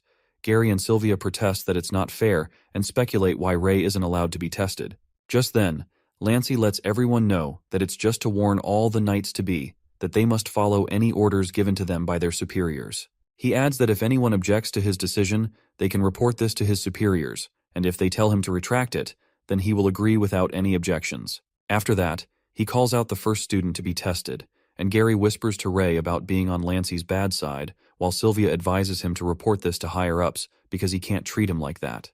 But our guy seems to be careless about it and lets them know that this just made things easier for him, so they should go ahead and get tested as he will join them in the next stage. This makes Ray believe that he is guaranteed to get a red belt. It is then revealed to us that both Gary and Sylvia pass the test, while Ion picks the rock up in his hands, although the instructions were to push it, and everyone gets shocked. As Gary comes back sweaty and is glad that it went well, Ray congratulates him and informs him that the second stage might be hard for him, so he should be prepared. While the blonde-haired boy is confused, our boy shows him the proctor of the second stage, who seems to be from Roland Academy. Watching the proctor of the second stage, Gary freaks out and worries that how are they going to be tested when they've never learned magic before. But Ray lets him know that the battlefield does not care whether they've learned something or not, and guesses that they are just going to have to try resisting magic. He further adds that usually people who are physically strong actually end up having worse magic resistance. This leads him to assume that they're trying to test their weaknesses and strengths through these 5 tests, so that they can find the best way to develop their abilities. While it all makes sense to Gary, he wonders if he's an all-rounded genius, but Ray doesn't seem to agree with him. Later, the second stage, Blazing Inferno begins, and the proctor tests Gary by using some magic on his forehead, and he seems to hold up for 57 seconds. Ray compliments him that he lasted pretty long while Gary thinks he did a bad job. But Dan encourages him that only a single minute passes in the outside world for every hour in the illusion created by that mage after all. So he did a good job. Next up appears to be Sylvia, and as the mage starts testing her, she relaxes herself that this is all an illusion so he can't scare her. As the mage casts an illusion of fire, the girl does a great job as 5 minutes pass already while others gossip about how good she is. While everyone thinks that Sylvia is a goddess, the proctor informs her that she has proven herself. After that, Ray comes up next as the mage calls out his name and Sylvia wishes him good luck. While our boy thinks that 20 seconds should be enough or he should just give up immediately, he gets prepared to be tested. As the proctor casts the illusion, suddenly, a red dragon appears in front of him who breathes fire. Baffled, our guy wonders what is going on as the red dragon seems to be Ray's past self, and at that moment, the proctor hovers in the air with a sudden force, leaving everyone shocked. Eyes wide open, the mage frantically claims that the boy is cursed by the red dragon, and that's when the mutters begin in the crowd about the red-haired boy being a bad news and that he's cursed. Witnessing this sight, Winford rushes to the old man who seems to be unconscious while Ray stands near him and wonders if he's okay. But the knight assures him saying he's just tired and tells the boy to rest. Winford thinks that it is strange that the old mage's mana is completely drained as it doesn't make sense to him. In the next scene, it seems that the elders are investigating about the strange incident that took place with Winford, who notifies them that it's just a mana disorder caused by using too much mana, and the mage will be able to recover after some rest. This explanation doesn't seem to satisfy the elders, therefore they question how the mage from renowned Roland Magic Academy be drained of his mana after a test of degree, while others speculate if it is because of the mage spending too much mana on testing the students. Winford informs them that the mage is resting for now, and he will continue to investigate this matter. He further suggests having another mage take the proctor's place for the remaining tests, and the elder agrees with him. However, as the knight leaves, one of the masked elder calls an armored guard knight and whispers something to him, and the guard assures him that he will have it done immediately. The elder then looks at Ray Talon from afar, who seems to be walking towards his friends. After that incident, Ray asks about the mana disorder, and Sylvia explains to him that it's when a mage doesn't have any mana left, but forcefully casts a magic spell so it ends up backfiring on the mage's body.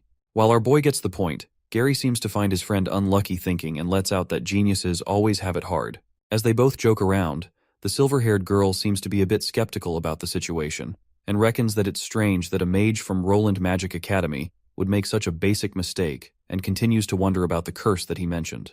Just then, they hear a rumbling sound and the ground starts to shake. Assuming that it's an earthquake, suddenly the trees begin to appear everywhere, which leads everyone to think that it's magic. While the entire testing area is now filled with trees, Gary seems to be clueless of what's going on when Sylvia reveals that someone is casting a spell. That's when a proctor shows himself and announces that their third stage of the test is starting now. As everyone is taken aback by the situation, the proctor instructs the students to follow him and replicate his movements the best they can. Just then the third stage begins.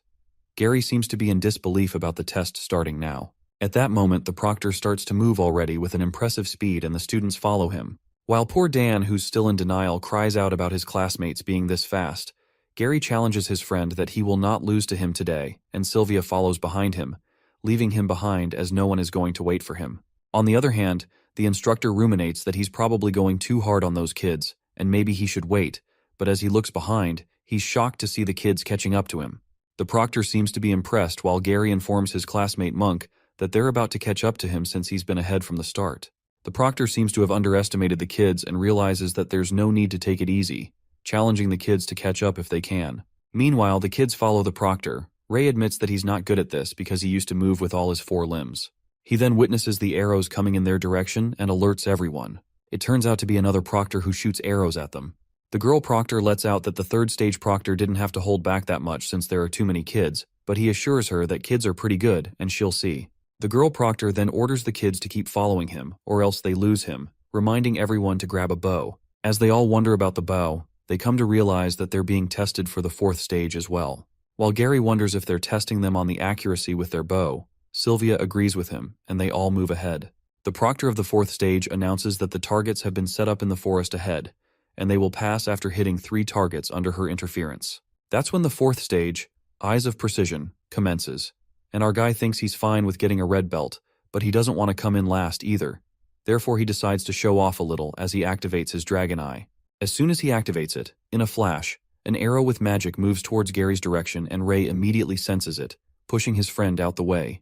Ray realizes that he can't dodge the attack in time, but luckily another arrow hits the one that was attacking them.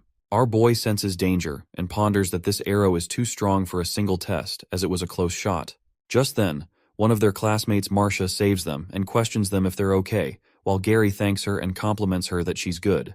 Marcia mumbles that she is glad that she was close to them, or else she isn't quite sure if she could have done it. After that, Ray senses more arrows coming and warns everyone to be careful. All of them dodge the attack.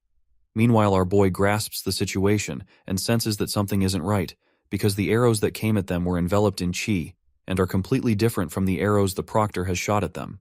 He realizes that someone wants to kill them, or maybe wants to kill him only. Suddenly, another arrow is shot in the student's direction, but Ray watches it and aims his arrow to halt the attack.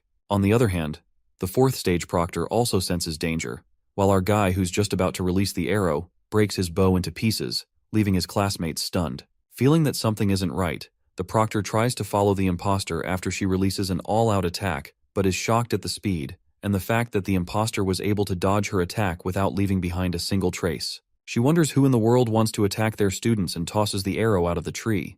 The proctor then assures the students that her arrow accidentally went astray and instructs them to continue the test. Ray realizes that the proctor clearly didn't shoot the arrow and that she's just trying to reassure them. While all the students continue their test, our boy speculates if someone dangerous has managed to sneak in here. Upon finishing their tests, they find Monk along with the 3rd stage proctor waiting for them, while Gary and Ray inform Sylvia about the incident that took place that shocks her that something like that happened, suggesting they should report this to the Knights. But Ray thinks it's better not to tell them, and Gary agrees with him because the proctor just now didn't tell them the truth, and while she could have been trying to reassure them, she might have been trying to hide something too. Gary further lets out that if someone is really trying to cause them harm, then that person must be someone who could enter the venue, which means the person that attacked them could itself be a proctor or a knight. Hearing this, Sylvia seems quite worried about this matter and asks the boys about what they are planning to do now. Ray informs her that they will wait for things, although he gets curious about that bastard who was trying to kill them. It appears that the intruder tries to scamper away after throwing away his bow, but is caught red-handed by a girl proctor who orders him to stop right there. As the intruder stands still, the proctor aims the arrow at him and asks him why he attacked the new students. Threatening the guy with the arrow, she makes it clear not to make movements as she can kill him at any moment. However, the intruder puts his hands on the sword, but the proctor threatens him not to move as she can shoot him down on the spot. The guy glares at her, and at that moment they start attacking each other. The next scene then takes us to the fifth and final stage, Will of Truth, to test the students' willpower and their QI manipulation. Holding the sword, Delbert informs everyone that the sword is made from an ultra beast crystal from a firebird, and it releases flames when they hold. He further reveals that the kids may not have learned how to use QI yet, but they can try controlling it with their willpower by concentrating their spirit. He then calls the students, and the first one appears to be Ion, the red-haired masculine boy. As Ion comes on the stage looking anxious, he holds the sword and a big flame appears out of the sword, turning his face black. As Lancey is startled by the sight, he calls on the next student. The scene then flips to Elder Gibby, who seems to be having a conversation with the intruder guy. The elder seems disappointed as the guy not only failed but also got caught by a proctor. While the guy apologizes, Gibby confesses that he never expected to solve this issue immediately. He then wears his mask, with which the user is able to change their appearance, and mumbles that he's glad that at least it has sent a signal to their followers that the Pureblood Guild has never disappeared. On the other hand, Gary goes up on the stage and flawlessly controls the flames as he holds the sword. Meanwhile, our boy goes on next. Sylvia asks Gary if Ray is actually strong. Listening to this, Gary thinks for a while and reveals that Ray is extremely strong. But the others don't seem to believe him since his first 4 test results were terrible. That's when the blonde-haired guy lets out that he remembers the last time he fought with Ray. He won easily, but 10 years ago, when he was attacked by an intermediate-ranked demonic wolf, Ray was the one who saved him and defeated it. While the other classmates seem to think of it as a joke since they were just 5 back then, and assume that it must have been a big wolf instead of an intermediate beast, Sylvia wonders if Ray is actually strong, and why does he hide his abilities. After that, the test is about to begin when our boy grabs the sword, and suddenly the dragon system appears, notifying him if he wants to absorb the ultra-grade beast crystal. It looks like no flame comes out of the sword, and the gossip initiates among the students as they mutter that accidents always happen with this guy. They are surprised to see that the sword is not even glowing anymore. While our boy swings the sword left and right, wondering if it's broken, Delbert is left in disbelief and snatches the sword right out his hands. Witnessing no flames coming out the sword, Delbert seems to be frightened as he cries out that this weapon is created from Ultra Beast Crystal and is a treasure of the Allure Kingdom. He grabs the red-haired boy by his collar and blames him that he did something to the sword. But Ray, who seems to be clueless about the situation, justifies what possibly he could do to the sword since this is a weapon made from Ultra Beast Crystal. He also mentions how Delbert has been staring at him like crazy, so he wouldn't dare to do anything. As the knight rages with anger, and before he could say something, the armored knight interrupts him as he indicates to him about an urgent report. He whispers something in his ear and Delbert is flabbergasted after hearing the news. He then immediately announces that all the tests have ended, and the kids can return to their dorms now. The kids take a breath of relief, and it is mentioned to the kids to appear at dinner time as their belts will be given to them. As the students get excited about what belt they will be given, Ray hopes on getting the red belt. However, something else seems to bother him as he manages to hear the conversation between the knights about the proctor of the 4th stage being found to be killed. Furthermore, Winfred, who's present on the crime scene, is informed by the armored knights that when they found her, she was already dead. But what shocks them even more is knowing that her body is still warm, which depicts that it hasn't been very long since she was killed, which leaves him to wonder who can do such a thing. The knight then announces to inform the elders immediately. The next scene takes us to the elders' meeting room, where the armored knights inform them about the dead body. They reveal that the proctor seemed to have been killed with a single attack, which means the perpetrator must have been fairly skilled. The guard lets out that they noted something strange, which is that none of the alarms set for intruders were triggered, to which one of the elders responds that it seems like an internal case, since there have always been rumors about certain groups after all. The elder wonders if it is the Pureblood Guild or the Dark Guild, while the other think it's outrageous as the captain of the Green-Belted Knights was killed in an exam, so they should get to the bottom of this matter.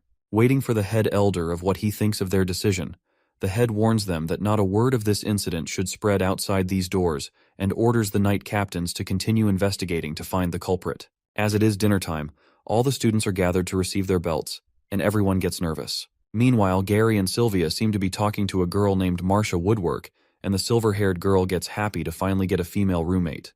Concerned about her surname, the blonde-haired boy asks Marshall if she happens to know Anne Woodwork, and it turns out that she's her daughter. On the other hand, Ray is immersed in his thoughts about the proctor who was killed, and assumes that it's definitely not done by someone common, but one of the higher-ups. Thinking that it could be the commanders or the elders, our guy snaps out of his thoughts when Gary interrupts him and asks him if remembers the adventurer they came across on their way to Rennie all those years ago. He goes on to tell him about the woman they met turns out to be Martha's mother, and wonders what a coincidence this is. But Ray doesn't seem to listen to anything he has said to him, which makes Gary mad at him and notices that he has been zoning out lately. Meanwhile, Sylvia reckons if he was still thinking about the person who shot the arrow, Gary pinches his cheeks as hard as he can, and that's when Ray mutters that he was thinking why that sword on the 5th test didn't respond to him. Our boy refrains from informing them that the proctor was killed, as it would only become more dangerous. While Gary pinches his cheeks, the silver-haired girl seems to find it strange and utters how unlucky Ray is. As she is about to say something about what happened to him at the 2nd test, the knight commanders arrive at the spot. Winford announces that they are going to hand out to them their knight belts, so he orders the students to come up when their names are called. The first one to be called upon is Gary Blueblood, and as he confidently walks through the hall, the students whisper how he was the best among them all, predicting that he will get a white belt. While some say the one who did best is their goddess Miss Sylvia, and others think they both will get a white belt. While some of them root for goddess Sylvia, they conclude that they both will get white belts. However, after the consideration, Winford declares that Gary will be given a black belt. As he receives his belt, the blonde guy seems to be disappointed, and the whispers begin to circulate about him. After that, Ian and Sylvia receive white belts, and some of the students freak out as they see the red-haired guy get a white belt. As Ray Talon gets called upon, everyone seems certain that he will receive a red belt. However, to their surprise, our guy gets the black belt, which leaves him more shocked than ever. While Dan cries out because he's the only one with a red belt, as his friend Monk got a black belt and even the one who did worst got a black belt, the other student gives him a reality check and states that he can't change the results. On the other hand, our boy is confused as he gets a black belt after a low score on his tests, and he speculates if there's a conspiracy behind it. Lastly, the knight commander announces that from now on, they will be undertaking training from different knights, according to the color of their belts. As Gary wonders what the black belt is for, a guy who appears to be Black Belt's instructor smokes on a cigarette and holds the list of the names of his students. Peeking at the 2 redheads in his group, he hopes that they better not get him in trouble and calls them future Dragon Knights. The next day, at the training grounds, all the students appear to return to their dorms. However, the Black Belt Knights seem to be waiting for their instructor while Ray takes a nap, and Kyle makes a fuss about their instructor, hoping that he is at least normal. While the red-haired fella hopes for the best, their instructor sneaks up on them and asks if they are talking about him. As Kyle freaks out, the instructor, who appears to be a cool guy, smokes a cigarette and instructs his students to follow him. Meanwhile, Ray, Kyle, Gary, and Monk walk in awkward silence. Kyle asks them if the instructor has mentioned his name at all. Assuming that he didn't mention his name, Gary tells him to ask the instructor himself. Without any reluctance, Kyle enthusiastically asks the instructor how they should address him, and our boy peeks with astonishment at how straightforward he is. The instructor, walking ahead of him, waves his hand and tells his students to call him K. Upon hearing this, Ray wonders about his weird name, and Kyle assumes it is not his real name. Going on their way, they encounter Delbert, who seems to be approaching him and greets Sir K. Already being pissed at our red-haired boy, Delbert pities the Black Belt's instructor for getting 2 red-haired kids and mocks at Ray Talon, uttering that he must be over the moon for getting a black belt. The knight further adds if he were allowed to make decisions, he wouldn't have someone like Ray to enter in this academy in the first place. But our boy doesn't hold back and responds to Delbert, saying that it's a bummer as he isn't allowed to make the decisions. Testing his last nerve, Delbert, who seems to be hopping mad, instructs Ray to stay within his limits, reminding him that he will be keeping an eye on him. As Knight Delbert is about to smack him, Kay interrupts him with his sword and reminds him that Ray Talon is now a member of the Black-Belted Knights, so it wouldn't be good if they let discrimination cause bad blood between them. While the sword holds back Delbert, he smirks and presumes that everyone will find out that their prophecy about Ray is wrong sooner or later. After that, Delbert, who seems to be pissed off, wishes him luck while the students are left baffled and start gossiping about the prophecy thing that the knight mentioned, wondering if they have ever heard about it. While Kay infuriatingly stares at Delbert as he leaves, the instructor asks the student knights to follow him and takes them to a place within the castle, informing them that this is where they will have their special training from now on. As they arrive at the chamber, it emerges to be a pitch-dark place, and the students are startled when they witness an ominous wind blowing towards them as they struggle to open their eyes. Noticing the ramshackle and the dark place, the eerie silence scares the pants off Monk and Kyle, who wonder where Sir Kay went, adding that they didn't notice him as he disappeared out of the blue. While the others panic, Ray activates his Dragon Eye and speculates that the instructor is gone, as he can't even find him with his Dragon Eye. Unable to see him, Gary asks Ray if he can see their teacher, but our boy informs him that he can't spot him at all. That's when Kay furtively creeps up on them and scares the life out of the two of them as he holds them from behind. Holding the candle, the instructor reveals that they will be training in complete darkness to improve their abilities further and polish their senses. He adds that they will train here until they become one with darkness and turn it into their sharpest weapon. Upon hearing this, Gary, who seems a little worried, asserts that he has heard that black-belted knights will be consigned for assassination missions in the future, asking Kay if it's true. While Ray realizes that his friend is worried about the assassination, the instructor, puffing on his cigarette, says that they have gotten abilities that make them more suited for assassination missions than others. He concludes that Gary has to accept this fact, even though he doesn't want to, as that's how things will be. Looking disgruntled, Gary questions why they can't fight fair and square like the others. That's when the instructor steps forward and makes him understand that they were chosen because they have special qualities that others don't. He pats Gary's shoulder and lets out that if he wants to fight fair and square, he certainly could, so he doesn't have to worry. After tossing them the black belts, Kay commands them that they can fight however they'd like from today on. The next day, Ray looks at his watch, which shows his rank as 300, and he presumes that this watch depicts the current rankings. Lying down on the bed, he ruminates that, according to Sir Kay, the rankings would be renewed every day after practice. Meanwhile, students of the same grade can challenge each other at will, and if the lower-ranked students win, they will take the place of the higher-ranked students, which means the higher the rank, the more resources they will get. Our boy then gets up and asks Gary about the number of students in their grade, to which he responds that there are 300 or more students. While Ray disappointedly thinks he's close to last in the rankings, Dan glances at Gary's watch and freaks out when he finds out that he has achieved first place, saying that they were guessing who would take first place. Overjoyed, Dan feels nice about being in the same dorm room as the first and third ranked and laughs hysterically, mumbling that he can do whatever he wants. While Gary is pissed at him for flaunting others' ranks, Sylvia, the third-ranked knight, seems to be chattering with Marcia, looks over at Dan being so overly excited, and lets out that boys are foolish. After that, Ian asks Monk why he looks so happy. Monk stares at his watch as he is ranked 65th and gets low-key thrilled. High-spirited, he believes he will continue to work and tells Ian that it's nothing. 10 days later, Ray appears to be walking through the hallway and contemplates that he's so close to 100 points for beginner beast crystals, but he didn't get too much from hunting. Reaching his dorm room, he snaps out of his thoughts when he listens to someone arguing inside as the noise echoes out of the room. It turns out Monk frantically argues with Gary as he utters that he can only go up in rankings because of his special training. On the other hand, Gary quarrels with him to prove his points and tells him that he thinks training stuff is a little deceptive as it's useless to him. While Monk angrily explains that special training is not useless. Instead, he's just bad at it. Gary fires back, muttering that he can keep his ranking without it anyway. Watching them argue, our boy gets confused at what's happening, and Dan lets out that he has never seen Monk so agitated. He adds that they're arguing about whether special training for the black belts is helpful and asks Ray what training they guys did.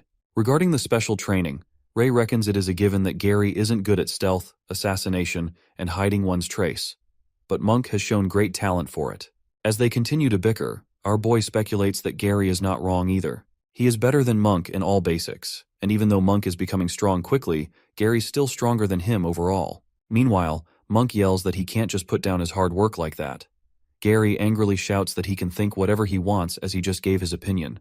Concerned about them fighting, Sylvia jumps between them and tries to stop the feud, asking Ray to help her. But our guy, who doesn't seem to be interested in their matters, responds that she can fight it out herself, and Dan excitedly lets out that it's a great idea.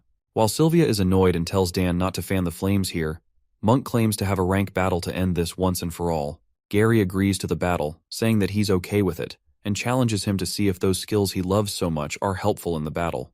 The next scene takes us to the training grounds, where the students chatter that someone's challenging the first ranker in the battle. As the word seems to spread already, the kid wonders if it's the blonde one as they have heard that it was another black belt, ranked pretty high. Hearing about the battle, Sebastian, who turns out to be Delbert's youngest son, gets curious about it, but a silver-haired boy assures him that it's nothing to look at as they are just some country bumpkins from Rennie. On the other hand, the bald, red-headed guy Kyle energetically calls everyone to place their bets in the wooden box for the top star, Gary, versus the Black Horse Monk, to guess who will eventually succeed.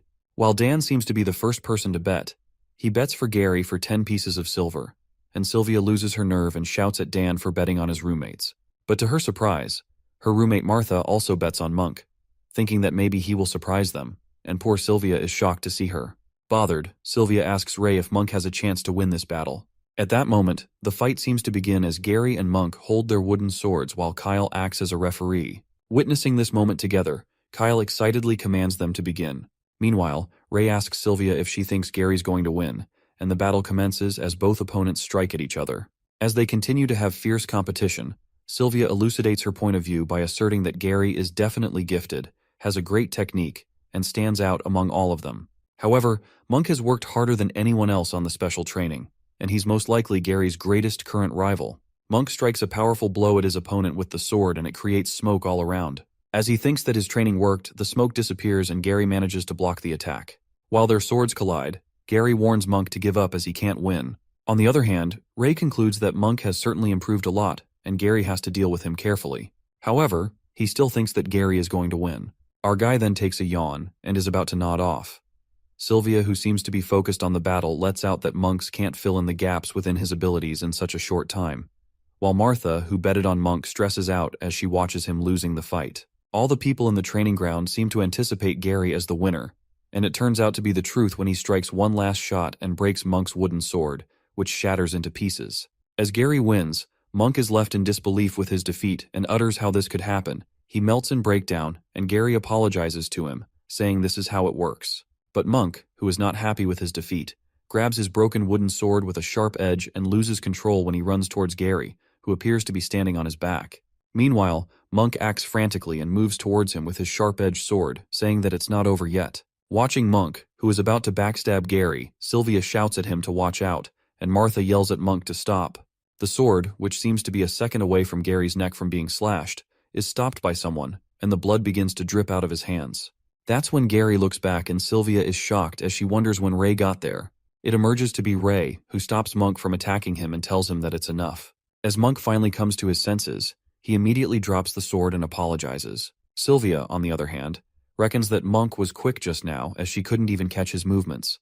Yet Ray managed to get up there in the blink of an eye, wondering how he did that. In the meantime, Monk keeps saying sorry as he witnesses blood dripping out of Ray's hand as he halted the attack earlier. While our boy assures him that it's just a scratch, Monk says that he was acting too rash, and that if he hadn't stopped him, it would have gotten worse. Despite the deathly moments, the students who bet on the fight begin to cause mayhem as they ask Kyle who won the battle, predicting it was Gary. Kyle calms them down and informs them that since someone stepped in, the results won't count, and they will get the money back they bet on earlier. But the crowd doesn't seem to take this well when they start cursing him and accusing the red-headed guy of doing it on purpose as they would have won the money. The situation worsens when the students throw things at him, and poor Kyle assures them they will get their money back, trying to calm things down. At the moment, the chaos in the ground turns frantic when they call them trash and start pelting stones. As they continue stoning, the students insult them and force them to get out of the academy, calling them a bunch of red-haired freaks, mocking them by calling them red-haired monsters and kicking them out with stones. Abruptly, the rocks hit Ray's head. Monk leaps in front of him and stops the students from attacking him, but the bastards shut him up and tell him to get lost. Meanwhile, Gary asks Ray if he's okay, as his head seems to be bleeding. Sylvia and Martha try to stop everyone, but the crowd seems to go berserk. On the other side, the silver-haired guy, Sebastian Spoony, grabs a big brick and plans to throw it at the red-haired guy. But Monk arrives at the scene and throws the stone at him, making his brick fall. When Monk asks him to stop and tells him that it has nothing to do with Ray, the silver-haired boy lashes out at him and threatens him that he will remember this as he calls him a brat. Sebastian also seems to lose his cool, getting annoyed. It is revealed to us Ray is once again ridiculed by the humans as they call him a red-haired freak, as nothing good happens when he's around. Calling him trash, they wish he would have never been born, and he's a walking disaster, urging him to get out of the academy. As the brutal whispers sharper than an arrow reverberate in Ray's mind, he ponders why it always happens to him, and these filthy humans never fail to disappoint him every single time. While their voices echo in his head as they curse him for being red-haired and crush his soul with their piercing words, Ray bursts with fury as his veins pop and decides they are the ones who should die. That's when Sir Winford arrives at the scene and finally the situation gets controlled. Gary informs the knight that Ray is bleeding a lot and he needs to be healed immediately. Meanwhile, Winford urges to help with injuries. Our guy lets out that he's fine and it's just a scratch. Asking if the knight needs anything, Winford reluctantly informs Ray that his mother is here to meet him. As Scarlet waits for her son, Ray appears and calls upon his mother. She greets him and tells him that it's been a while since they met, noticing that he is all grown up. Telling her that he's got taller, Ray excitedly holds his mother's hand and asks her if Pops is doing well since she's here. But it appears that his mother had some bad news for him as she reveals that his father is gone. Ray freaks out as he thinks that he died, but Scarlet assures him that it's not what she meant and informs him that his father left the house and the village. Bombarding her with questions, our boy asks her if that is even possible because he has been confined to bed since he was infected and gets shocked that how could he move all of a sudden. Meanwhile, Winford, who stands outside and hears their conversations, contemplates that he could not muster up the courage to tell Ray the truth about the plague of shadows in the past. But those who are infected usually die within a year, and very few manage to hold back like Jake did. But in the end, those strong survivors end up losing themselves to the shadows and become their slaves, becoming vectors that spread the plague even more, concluding there has never been an exception to this. Scarlet then reveals that Jake had fought enough from the plague of shadows for the past decade. She narrates that one night she heard a noise and saw Jake sitting on the chair. She realizes that he's awake and is able to move. While she hugs him, Jake, who seems to be turning black, mutters that he cannot hold it much longer and pleads with Scarlet to kill him. As soon as she hears, Scarlet bursts into tears and tells Jake that she can't do it. Suddenly, his condition gets worse as the plague takes over him, and Jake bursts into flames. As he keeps asking Scarlet to kill him, she witnesses him turning into a black shadow. Coming to the present, Ray's mother tells him that she couldn't kill Jake and pulls out a letter, uttering that his father left him this letter. Ray opens up the letter in which his dad apologizes to him for not growing up with him and tells him that he's proud of him for entering the academy. He thanks Ray for being his son and signs off by telling him that he loves him. After reading the heartfelt letter, our boy starts sobbing, thinking that his father wrote this letter as if it were his last words, and gets determined to find a way to save him. Left in the lurch, Ray becomes distraught and lays on his bed while he recalls his conversations with his mother, who informed him that she is going to find his father no matter what. However, when he forces to go with her, Scarlet refuses and tells him to take his own path, assuring him that his father would want this too.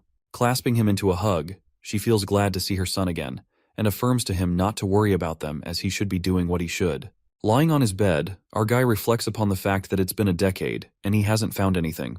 He feels hopeless as he hasn't improved in the slightest, just like a human, couldn't even take his revenge for his dragon kind, nor could he protect who he holds dear. Thinking that everything just sucks, Gary enters the room and asks Ray if he met his mother and what she told him about his father's condition.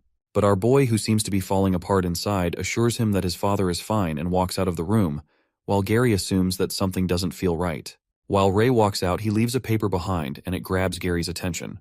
Thinking what this is, as soon as he picks it up, Dan sneaks up on him and snatches the paper, thinking that it is a love letter from a fangirl as he was looking at it so intently. Poor Gary freaks out and asks him to give the paper back as he tries to snatch it from him. But Dan, with a freaky smile on his face, tells Gary not to be shy and asks him to let him see the passionate confession of love. As they joke around with the paper, in the meantime, the other roommates enter the room and glares at them with confusion. Eventually, Gary lets out that it's a letter addressed to Ray, and that's when they all get to know about his father being infected by the plague of shadows. Upon knowing the truth, Dan lets out that poor guy had a rough childhood, so they should treat him better. Hearing about Ray's sob story, Monk feels bad for him. The next scene then takes us to the cafeteria, which seems to be filled with people, and we see our boy Ray walking all alone. But then he is joined by Martha and Sylvia, who makes it look like a coincidence, and asks Ray to eat together. Then he heads to the dorm room and notices his tidy bed all sleek and spotless. As our boy wonders who cleaned his stuff, Dan and Ian nervously inform him Sylvia made his bed as she is such a nice girl. While Dan and Ian make it obvious with their terrible acting, Ray immediately gets a hunch and thinks about what is going on with these guys. The next day, our boy spots some fresh flowers in the pot, and Gary tells him that he picked some fresh lilies as he thought that it would help his friend brighten things up around him. Taking it the wrong way, Ray makes a cringy face and lets out if he has fallen in love with him, but Gary freaks out and tells him that it's nothing like that. Our guy then utters that he's been wanting to ask them what his roommates are up to these days, and Gary decides to tell him the truth, spilling that he accidentally saw his letter. He justifies that he didn't mean to invade his privacy and he should not have looked, but things turned out this way, and all the roommates ended up reading the letter. Panicked, Gary tells him that it's his fault that everyone found out about his father's condition, but Ray puts on a smile and says they are the best. Meanwhile, he feels happy that Ray is not angry. They are interrupted by a sudden noise that approaches them, telling them to get out of the way. It turns out to be Monk, who is severely injured as he is bleeding and is carried by Dan and Ian. Witnessing Monk in such a bad state, Gary immediately asks what happened, and Dan exposes that Sebastian beat the crap out him, adding that he was the one who provoked Monk into getting into a rank battle with him. Assuming that a rank battle ends immediately once one party surrenders, our boy inquires how he got hurt so badly. That's when Dan reveals Monk already passed out during the battle and didn't even have a chance to surrender himself. However, Sebastian didn't stop and kept on beating him, concluding that he did it on purpose. At that moment, Monk calls out Ray and apologizes to him as he can't help him make his bed for the next few days. While Sylvia thinks that his limbs are fractured and they need to call the doctor right away, Ian goes to find one. On the other hand, as Gary asks Ray where he's heading, our boy, who seems to be losing his nerve after knowing what Sebastian did to his friend, says that he's going to get back at him for what he did to Monk. As he leaves, Gary grabs his hand and says to get a hold of himself, advising him not to act rashly. But our guy, determined to get revenge, asks Gary if he's coming with him. While Gary seems a bit reluctant, he lets out that he wants to get back at them for what they did to Monk, but Ray makes it clear that it's a retaliation. That's when Sylvia appears and reveals that Sebastian is from House Delbert, while Gary adds that he's the youngest son of Sir Delbert, so it's better if they don't get on his bad side.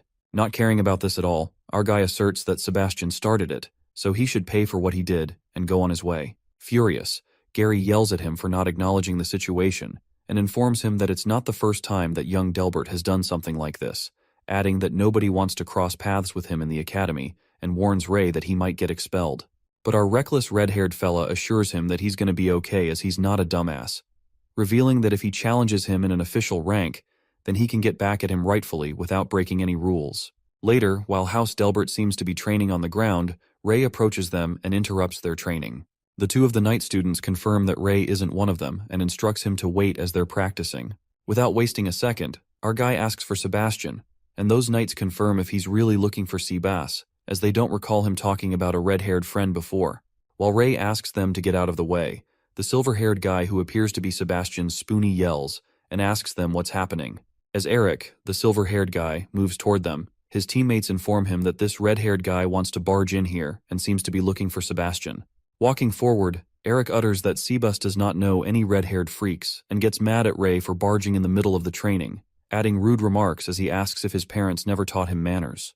Confronting each other, our guy makes it clear that if he's not the guy he's looking for, he has no business to do with the silver-haired bastard. While Eric grits his teeth in anger, Sebastian emerges and asks the red-haired guy if he's looking for him. Young Delbert takes a guess and says that Ray came here for his friend, assuming that he's the black belt as well. Feeling no need to explain his reasons, our guy straightforwardly tells him there's no need for small talk and challenges him to fight. Without a thought, he requests the battle against Sebastian with his watch, while the opponent lets out that it is quite direct. However, Sebastian refuses the battle and tells him to forget it as he witnesses Ray being ranked at 280. As our boy thinks if he's scared, young Delbert says that he manifests that it won't be much of a fight after seeing his low rank. Laughing hysterically, Sebastian mumbles that he thought the other black belt was the strongest, but Ray seems too weak. He then apologizes to Ray and assures him that he didn't hurt Monk's purpose, adding that it's a natural gap between them and the peasants, referring to the black belts. Saying that he does not want it to happen again, he shuts off Ray. While our boy leans toward the obnoxious bastard, Eric blocks his way and asserts that Sebastian might not stoop to his level to fight him. The silver-haired Spoonie reveals that he's currently 9th ranked, so if Ray can fight him, it might pique others' interest in fighting with him as well. Asking if it works for his boss, Sebastian happily allows Eric to fight with Ray. Meanwhile, our guy asks the boss if he will accept his request once he manages to beat Eric. As the silver-haired guy is pissed at our boy, Sebastian affirms to him that they will talk once the fight is over. The Delbert's house students are thrilled to see a real fight again, and feel lucky for being in a strong team as people come for challenges every day, hoping that it goes on long enough. Standing face to face, Ray confidently tells Eric to attack him. While Eric holds onto his wooden sword and seems to be filled with pride, he assumes that the red-haired guy is getting cocky and advises him not to go crying for someone to take revenge for him later. As the others notice that the red-haired guy hasn't unsheathed his sword yet, Eric reckons that this is an excellent chance to show him what he has got and thinks of using the stuff Seabass has taught him. On the other hand, the boss, Sebastian, proudly looks at his Spoonie and says that he's bullying little kids again, and the fight finally begins. While our guy is unarmed and stays in one position, Eric makes the first move and leaps toward him as he swishes his sword. He forcefully stabs the sword to hurt Ray. However, to his surprise, Ray dodges the attack like a walk in the park. Leaving his jaw dropped, Eric wonders how he managed to dodge such a quick and powerful attack. Saying it's not over yet, he prepares again to make another strike. As the fight continues, Ray breathtakingly dodges his attacks like he's a friend with the wind as he effortlessly leaps in the air. Stressed out, Eric begins to panic as he ruminates that he's attacking as fast as he can, but Ray still keeps dodging everything.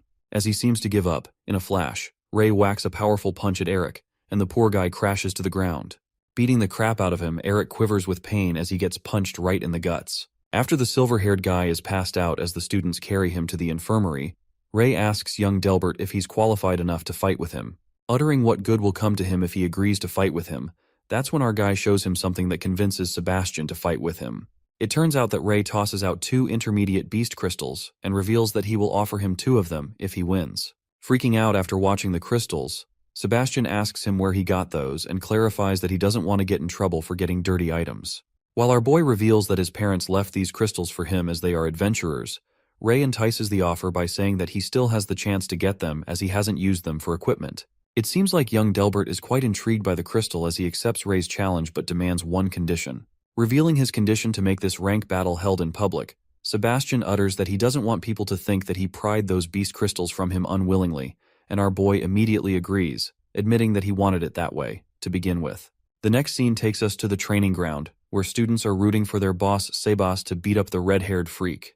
Meanwhile, Kyle, who seems to be walking with Ray, asks if he's really going to fight Sebastian, as he is ranked second, and thinks it's not a good idea if it's true. Concerned, Kyle lets out that even if he wants to earn a quick buck by betting on himself losing, his opponent won't hold back, but Ray assures him that he doesn't need to worry and assures Kyle to do the betting. Assuming that he can't stop him anyway, Kyle asks him to promise a nosebleed out of that bastard, and our boy agrees with a fist bump.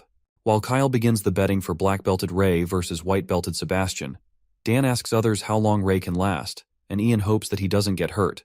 But Sylvia makes a different assumption, as she thinks that it's not going to be a simple battle. Hearing this, Dan teases her as he says that love really makes people blind, while Sylvia justifies that she doesn't like that guy, proving her point.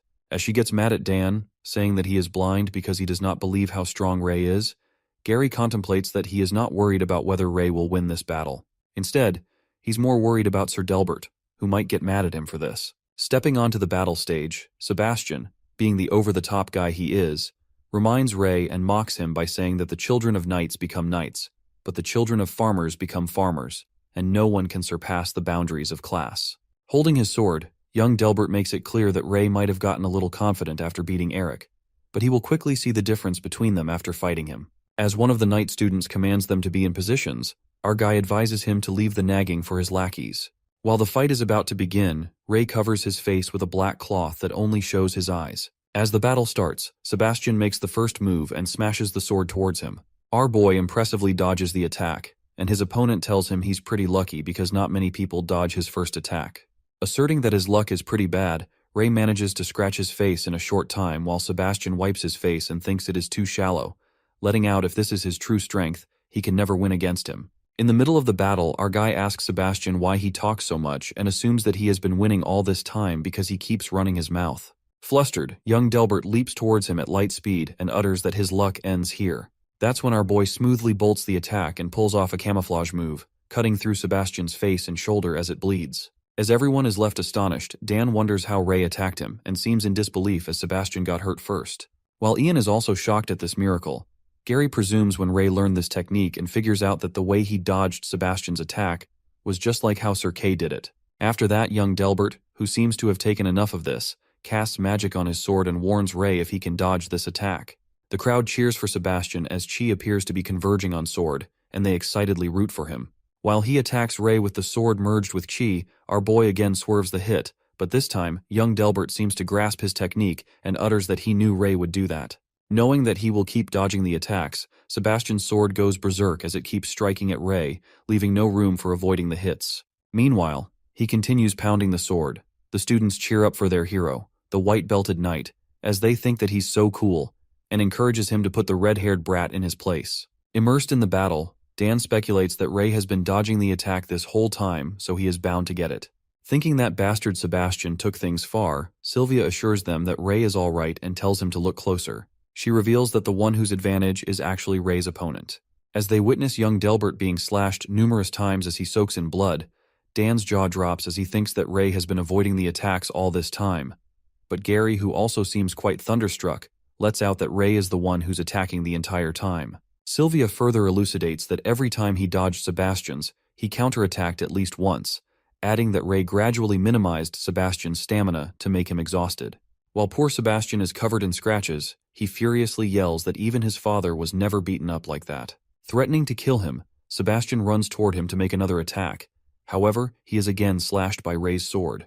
Witnessing our boy's classic moves, Dan couldn't seem to believe his eyes, and wonders if it's really Ray, while Sylvia inspects that he had every chance to win in no time, and wonders why he keeps attacking him deliberately. That's when Gary concludes that Ray is doing it on purpose and wants to torture his opponent bit by bit, playing with him just like a predator would with its prey. It is revealed to us that Sebastian's whole face is now covered with cuts and bruises. The poor guy cries out of pain and calls Ray a dirty peasant. But the red-haired boy who finally takes revenge for Monk makes one last blow on his nose while he trembles and threatens Ray to wait because his father won't let him off the hook and he's gonna be a dead meat. Our boy raises his sword once again and thinks that talking to someone like him is a waste of his time and energy. Sebastian, who is about to give up, tells Ray that he will forfeit, however. As he is about to say something, our boy smacks him again with the sword, hitting him just like Sebastian kept on hurting Monk. Ray is blinded by the revenge of his classmate, and is ready to do anything to get the blonde-haired boy back for everything he did to Monk, so he won't let him forfeit this easily. Meanwhile, Sylvia and Gary analyze the situation as bad, and if this goes on, Sebastian might die. That's when they hear someone calling out to stop. It happens to Monk and tries to stop Ray, who wonders what he's here. In the meantime, the badly injured competitor gives up, and the match ends with Ray as the winner. At that moment, the students rush towards Sebastian to take him to the infirmary while Gary runs to his friend. The bruised white belt boy seems to be throwing tantrums and orders everyone to get out of his way, challenging the red-haired boy about who will have the last laugh. The next scene then takes us to the central building, the top floor of the Avrian Knight Academy, where we see Delbert causing a fuss about what happened to his son earlier. Kay tries to calm him down and affirms to him that from a knight's perspective, Ray Talon didn't break any of the rules. The black belt instructor reminds Delbert not to ignore the rules, but he isn't ready to hear anything as he smacks his hand on the table. Raging with anger, the knight lets out that if he ignored the rules, he would have killed the red-haired brat on the spot, and tells Kay that he should take a good look at his son because he is disfigured. Delbert further Ray for doing this on purpose since he was born to be a monster. As soon as he utters these words, one of the elders interrupts him and thinks that his words aren't wrong either, as if the prophecy is true, then the red-haired boy will destroy the kingdom. While Elder Vaughn reveals that the prophecy also foretold that the red-haired boy might become the chosen savior of this world.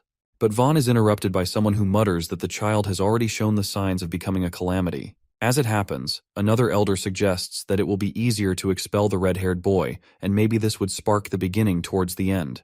But the head elder objects and thinks that this debate is meaningless. He suggests that if everyone has different opinions, then they should vote on it, and asks to raise their hand if they agree on Ray Talon's expulsion. It turns out that Delbert, Elder Gibby, and Master Knight Rose agree on Ray's expulsion from the academy. On the other hand, Elder Vaughn, Head Elder, Elder Humphrey, Winford, Bernardo, and Instructor Kay disagree with his expulsion. In conclusion, 3 of them fall in the favor of Ray's expulsion, while 6 of them disagree. Therefore, the elder dismisses the expulsion of the red-haired boy. In the next scene, Ray seems to be laying down on his dorm roof with his eyes closed when he hears footsteps approaching. As he wonders who it might be, it occurs to be Sylvia, who didn't see him in the dorm, so she decided to look on the roof. While our guy lets her know that he wants to be alone for a while, she asks him if he's thinking about Monk. Upon hearing this, he is rather surprised, as if Sylvia reads his mind. After that, she confesses to Ray that he might be different from regular people, and he's not good at talking, nor understanding people's emotions. But our boy interrupted her by saying that he doesn't care. Flustered, Sylvia tries to justify herself by telling him that's not what she meant. Sylvia clarifies that she knows he's not a bad person, and every time she sees him confused or mad, she keeps wishing that she could help somehow, and hopes that he trusts them a little more because they're friends after all. Wondering if they're friends, Ray pushes her against the wall, leaving her shocked. Activating his dragon eye, he raises his head and asks her if she's afraid of him. Being honest, she reveals to him that sometimes she does get scared, but she doesn't think he's a bad person. At that moment, Sylvia smiles and compliments his dragon eye, saying it really suits him, advising him not to treat himself like a monster. As soon as he hears this, Ray's eyes turn back to normal. He turns around and ponders that every time he feels like he has seen how humanity truly is, things change immediately, and it seems like he still has a long way to go until he really understands humans. On the other side, Delbert furiously walks out of the building and decides to kill the red-haired monster someday since he doesn't care about prophecies. Just then, he's approached by Elder Gibby, who grabs the knight's attention by telling him that he knows that Delbert thinks the knights should only come from noble blood, which is an interesting point of view, adding that this caught his attention. Meanwhile, Sylvia walks down the stairs. She's approached by a blonde-haired boy who is also a white belt. The guy then asks her about Ray Talon's whereabouts, and she informs him that Ray is upstairs. He thanks the beautiful lady and heads upstairs, while Sylvia wonders if she ever came across someone like him in their year.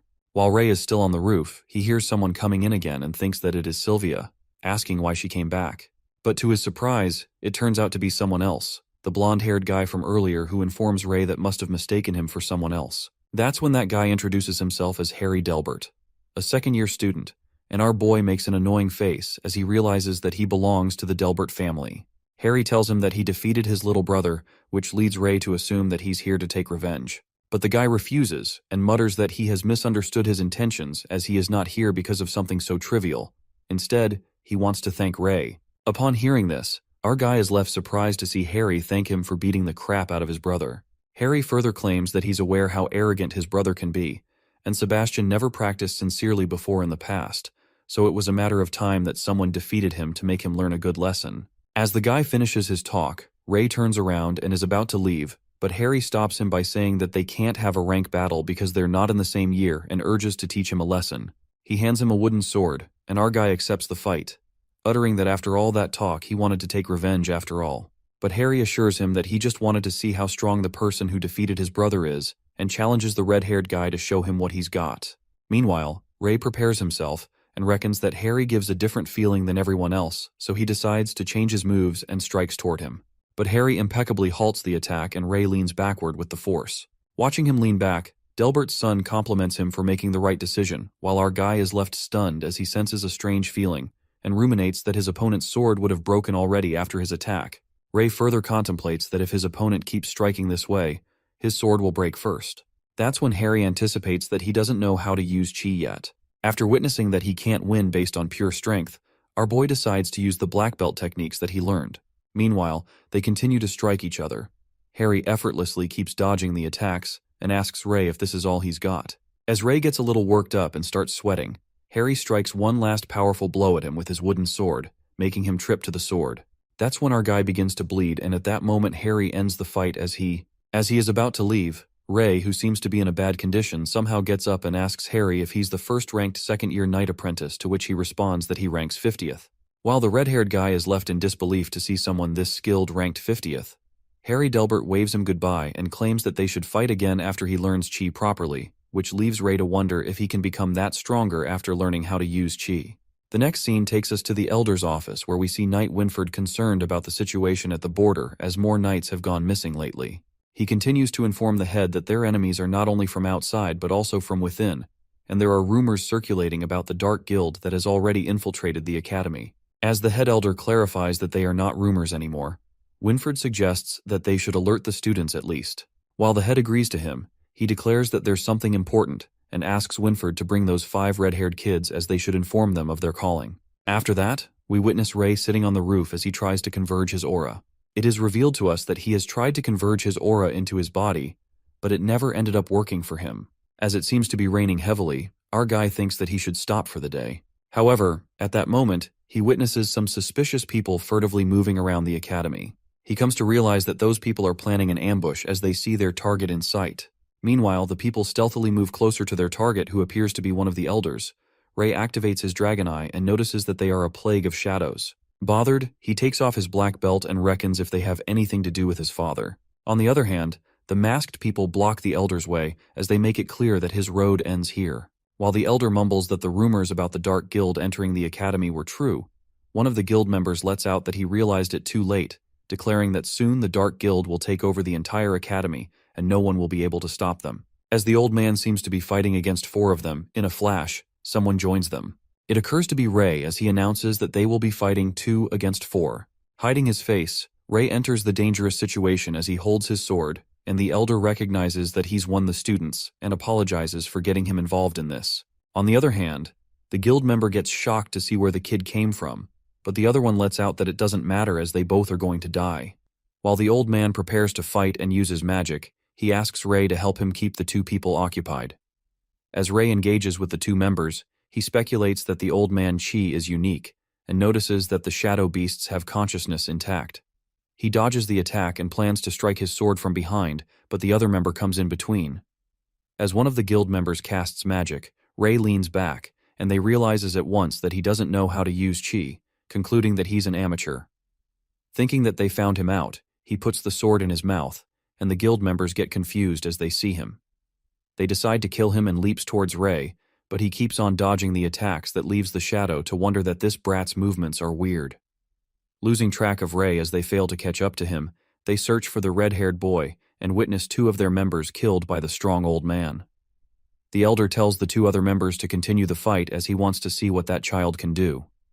As the guild members seems to be trapped, they think of using their secret power, but before that, they decide to deal with the red-haired kid. Meanwhile, Ray witnesses everything from above and contemplates that the old man did not need his help from the start. Believing that he has got a chance to fight, he leaps toward the shadows from behind. While Ray gives them a hard time as they can't seem to catch him, they eventually trap him. As our boy doesn't seem to have a way out, the elder calls him out and commands Ray to grab the guy's hand and pull towards him. The old man then instructs Ray to turn around and use the momentum to throw him over. The red-haired boy then follows his instructions and tosses the guy towards the old man's directions.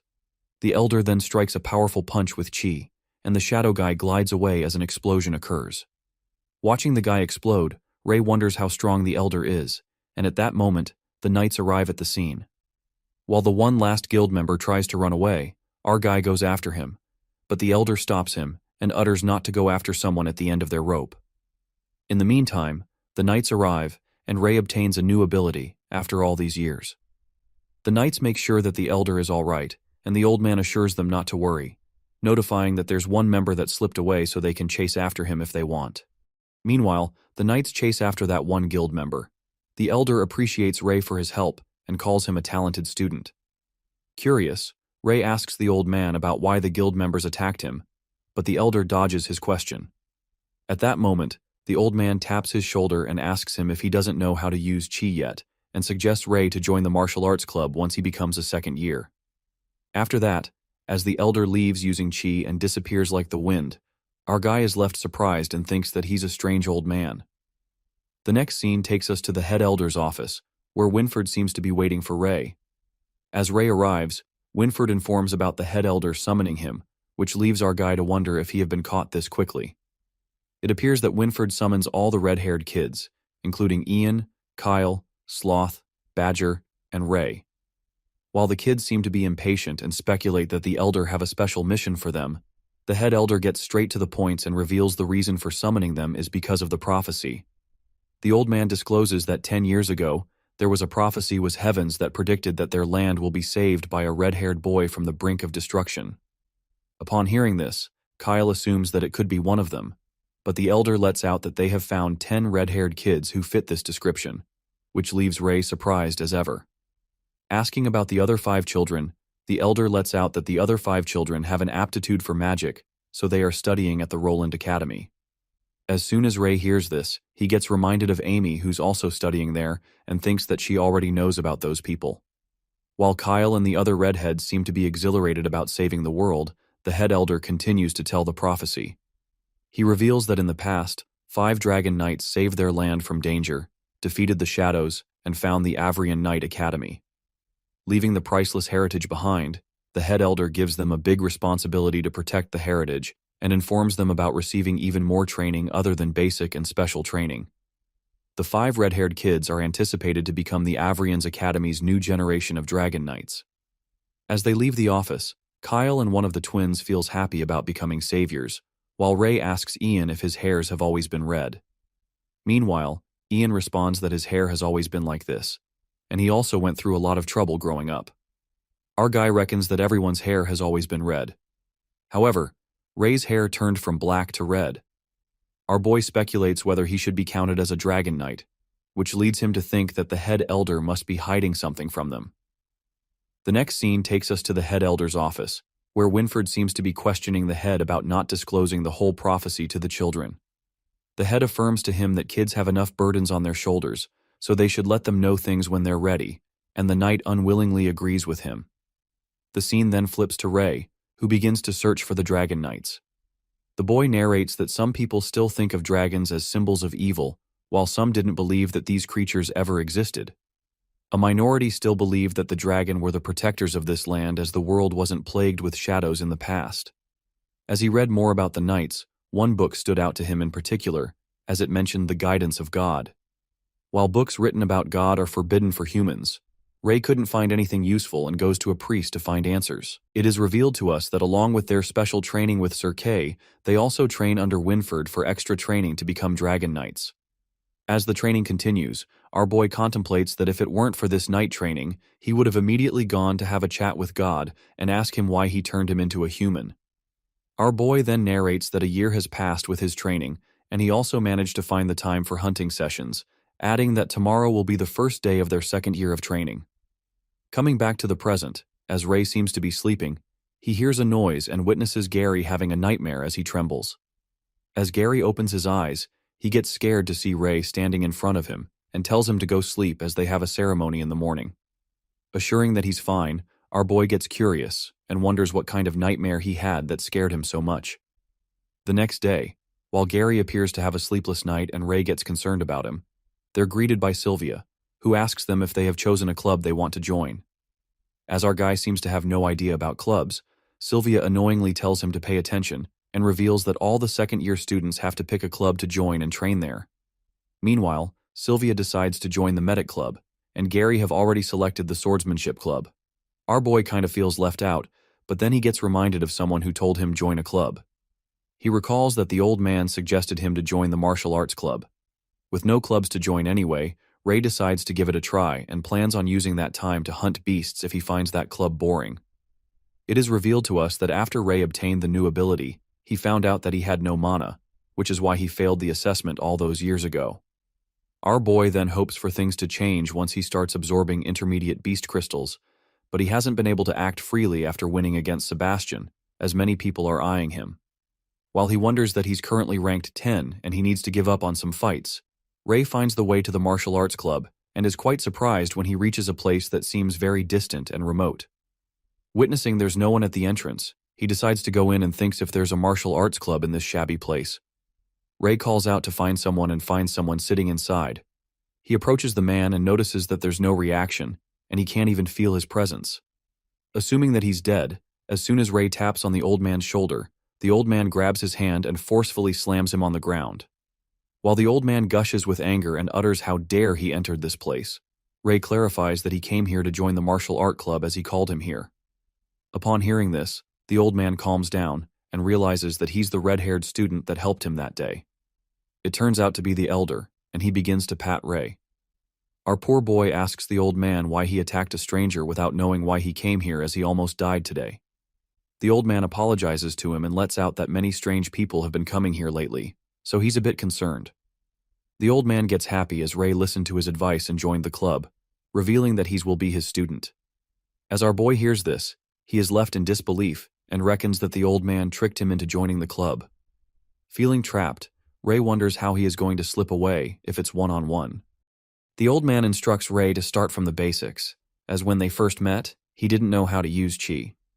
While he continues to elucidate about the chi attacks, our boy concludes that this club is clearly on the losing side as nobody joined it. But the old man assures him that those people don't understand martial arts, and once he teaches Ray everything, he will know that his hands are his best weapons. At that moment, Ray asks him about the people who attacked him earlier, to which the elder responds that they were from the Dark Guild. Saying that he will learn about them in the second year, the old man reveals that the Dark Guild is an organization that wants to bring down the Allure Kingdom.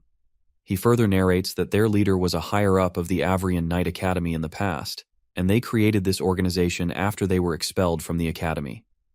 Recalling that their aura was similar to the Plague of Shadows, Ray asks him if those people are dangerous.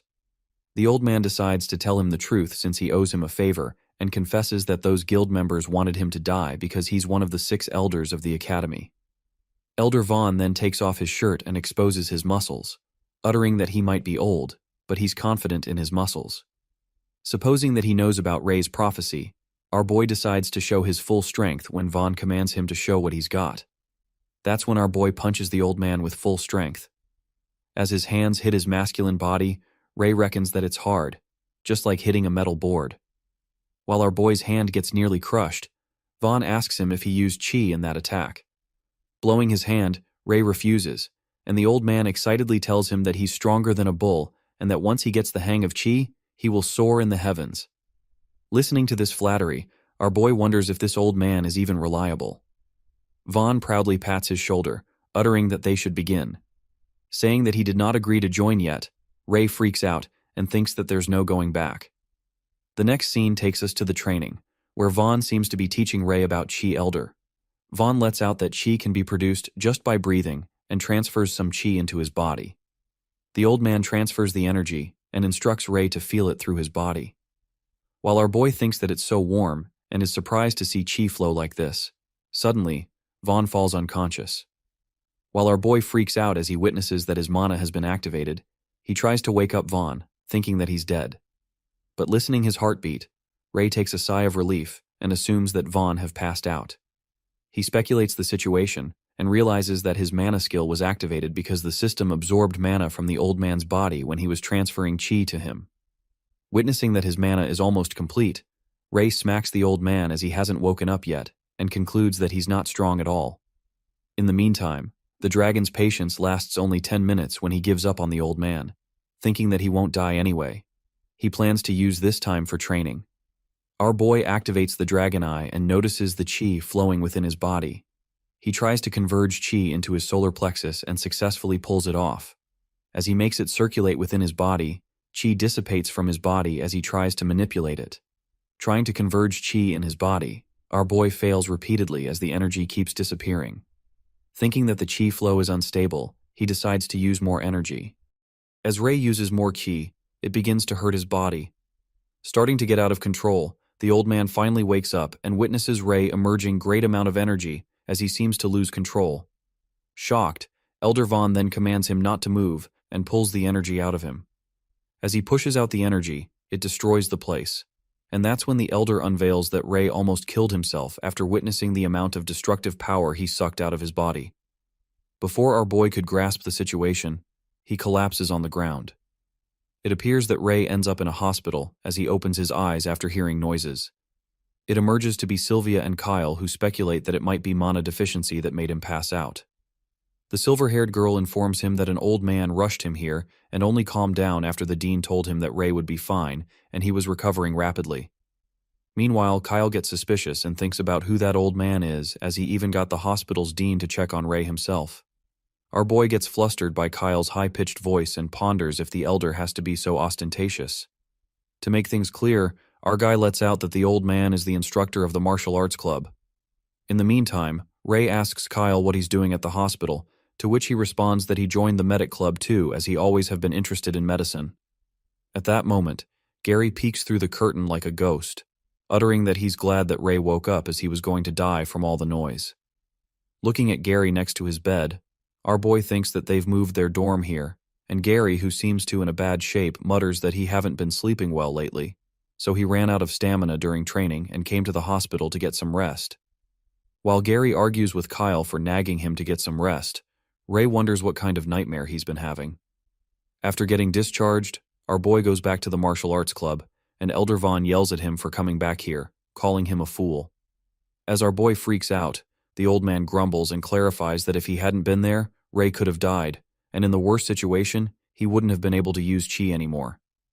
After that, Vaughn unwillingly praises him and reveals that he was able to accumulate that much chi on his first day, which is quite impressive. While our boy thinks that he's talented, the elder tells him not to get cocky and teaches him to control his chi, which can only be the size of his fist. Learning how to control chi, our boy narrates that after he practiced the basics, as the old man said, he was able to use chi to strengthen any part of his body after 5 days. It is revealed to us that for the next few days, Ray trained to manipulate the chi to where it was needed at the fastest speed possible, which was difficult, but he got to learn a lot of things. The next scene takes us to the southern gates of Avrian City, where Lancey informs them that it will be their first time hunting after becoming second year. Commanding them to listen carefully, Lancey reveals that there are 3 safe hunting grounds where they can obtain beast crystals, and suggests they don't stray off the path if they want to make it out alive. He further informs that each of the 3 teams will head towards one of those hunting grounds so that they can become familiar with different magical beasts. As they walk towards the hunting ground, Martha's team seems to be heading to the insect forest. While Kyle doesn't seem to like bugs, Ray speculates that something is off with Gary as he doesn't look okay. At that moment, as the bug emerges, Sylvia tells everyone to be careful, and Dan assures them that they are regular bugs, so they don't need to freak out. However, a strike of terror runs through Dan and Kyle as they notice that the bug's size of someone's head, scaring their pants off. As Martha begins to slash the bugs with her arrows, Sylvia warns them to be prepared as bugs might be weak, but they appear in swarms. Just then, the swarm of bees attacks them, and all of them come into action. Meanwhile, Kyle fights off the disgusting bugs, and Dan finds the bugs agile. Sylvia alerts Ray to watch out. That's when our guy activates Chi and strikes his classic moves as he kills the bugs without any weapons. As Kyle seems proud of him for learning Chi, Ray decides to test the results of his training, but Dan tells him to stop showing off and use a weapon. Suddenly, Monk and Ray hear a noise, and it turns out that a bug attacked Gary's arm, and he starts bleeding. While Ian kills the bug and asks Gary if he's okay, Sylvia inspects the wound and lets out that it is not deep. She asks Ian to help her remove the armor to perform first aid. As all of this happens, our boy gets concerned about Gary being off lately, and even got hurt by a beginner magical beast, planning to ask him when they get back. After that, Sylvia performs Chi on Gary's arm, and Dan is impressed as the wound heals a lot, asking if she learned it from the medic club.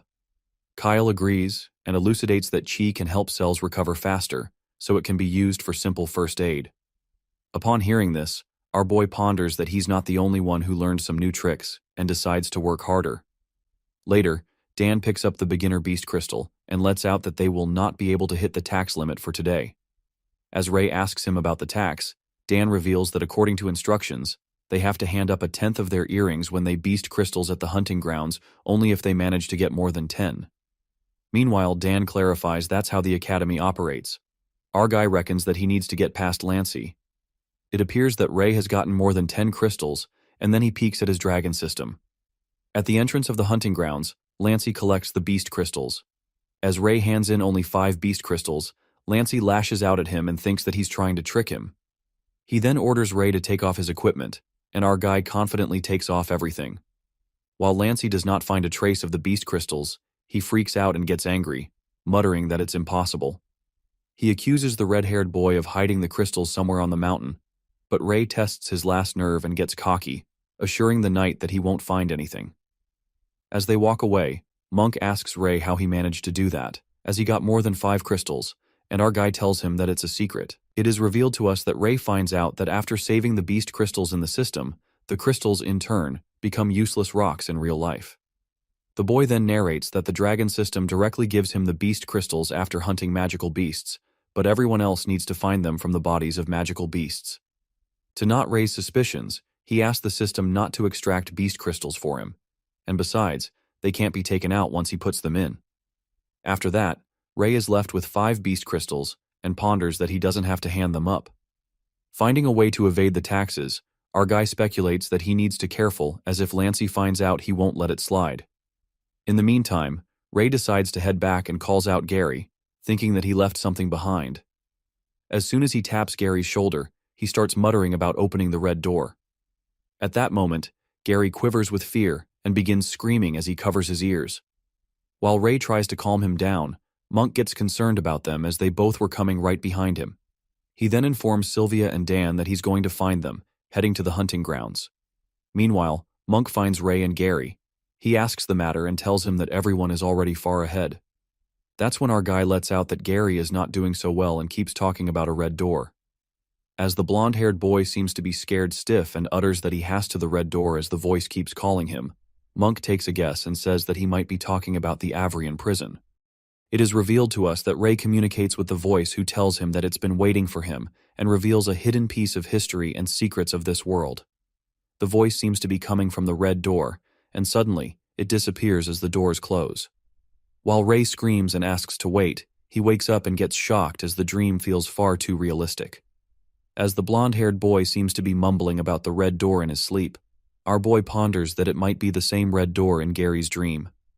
We are then traveled back to Ray's flashback at the hunting ground, where he asks Gary what nightmares he's been having.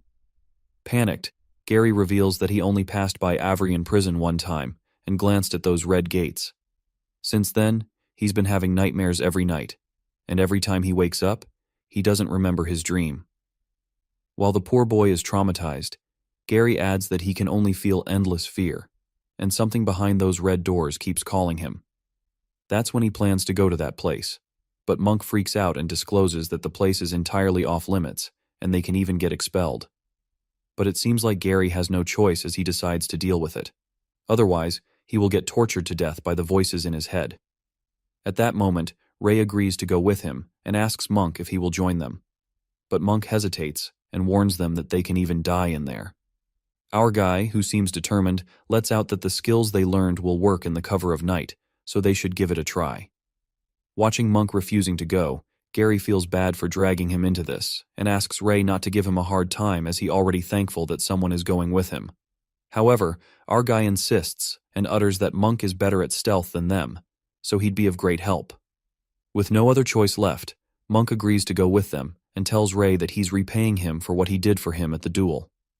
Later at night, our boy ponders if the red gates of Avrian prison are the source of Gary's nightmare, as even he dreamt of it. He wonders if the secrets of this world are really hidden in the Academy's prison. The next scene takes us to the Avrian prison, where the knights seem to be guarding the doors. As it's late at night, the three of them sneak inside that area and hide under the bushes. While Monk confirms if they won't caught, Gary assures him and reveals that he's been observing this place and found out that those black armored knights exchange shifts with regular white-belted knights every Tuesday. Asking why the guards exchange shifts at this time every week, Gary assumes that it might be a weekly gathering. In the meantime, Ray activates his dragon eye to inspect the prison and notices that something's off, as everything is pitch black. With the prison being built underground, our guy finds it suspicious. After a while, the guards seem to be leaving for the meeting as they exchange shifts. Meanwhile, the black armored guard leaves for the meeting. Ray decides to follow the plan, and suddenly, someone grabs Gary's hand, asking what they're doing. It turns out to be Molly, a third-year black belt student. She let out that she was training nearby and saw the two of them sneaking around. As Molly guesses that they are about to sneak inside the prison, Gary panics and spills that they were planning, but then she comes just in time. Suddenly the barrels scatter all over the place, diverting the guards' attention. While the guards get busy arranging everything, Ray gets alert and utters that Monk has already begun with the plan, so they need to hasten up as well. As soon as Molly hears about Monk being involved in the plan, she freaks out and warns them that they are going against the rules. Calling them crazy, she keeps nagging them, and Gary asks Ray how should they deal with her. Thinking that they are going to kill her, Molly reminds them about being loving fellow students, and that's when Gary smacks her neck, knocking her out. Meanwhile, Gary couldn't help himself as she kept talking too much. Ray decides to take Molly with them because they might be doomed if she spills their plan. Just then, they rush toward the red door as Monk seems to be opening the gate while the guards are busy. They successfully sneak inside the prison, and the guards continue to argue about tying the barrels properly. However, it occurs that someone seems to be observing them inside the prison, and it turns out to be the guy who killed the Stage 4 proctor. Smirking, the guy seems to have lured them on purpose and mutters that Elder Gibby will be happy.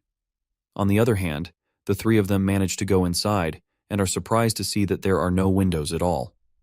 While Gary lights the area with his glowstone, Monk freaks out when he witnesses Molly, and Gary tells him that she found us, so they brought her here. Eventually, Molly wakes up, and Monk asks her if she's doing all right. But Molly seems to be in a bad mood as she lashes out at them for doing such a thing to a senior and threatens to report them. While she is pissed off, Gary tries to explain his reasons, but Ray, without any reluctance, tells Molly to report them and urges her to shout as loud as she wants so they will be expelled altogether. Pissing her off even more, poor Monk stops him and tells Molly not to mind him. After that, Ray walks away, and Gary calmly suggests to Molly that they should take a look since they're already inside. As the girl is super annoyed by Ray, she makes it clear that she won't take the responsibility if they get in trouble. Molly snatches the glowstone out of Gary's hand and leads the way since she's the senior. Walking down, Monk realizes that there are inmates in the prison, and Gary, who also seems to have no idea, lets out that this place has always been forbidden and he's never heard of criminals being transferred in this prison. That's when the girl clears her throat and reveals that some people say the Academy is using this prison to hide the thing they really want to hide. She further adds that once those things appear, it would cause a great uproar. Upon hearing this, our guy assumes that she doesn't know what they're hiding either, and Molly responds that they're rumors, calling him a brat. Meanwhile, she discloses that other than the 3 knights and 6 elders, no one's been here before. At that moment, the wind gets strong, and a terrible smell starts diffusing across the area. As Ray hears something, Monk advises them to go back, and Molly, who also seems to be scared, agrees with him.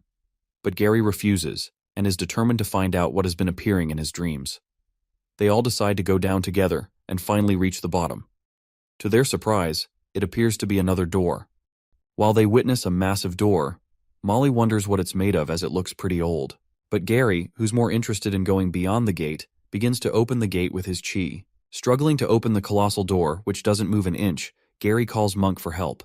On the other hand, Ray activates his dragon eye but still can't see what's inside the door and assumes it's some kind of high-tier spell or special seal. Meanwhile, Molly thought that Gary could do it himself from all the fuss he made, and tells him not to show off. Thinking that the door is locked, Monk lets out that there's something leagues stronger behind this door, so they should head back.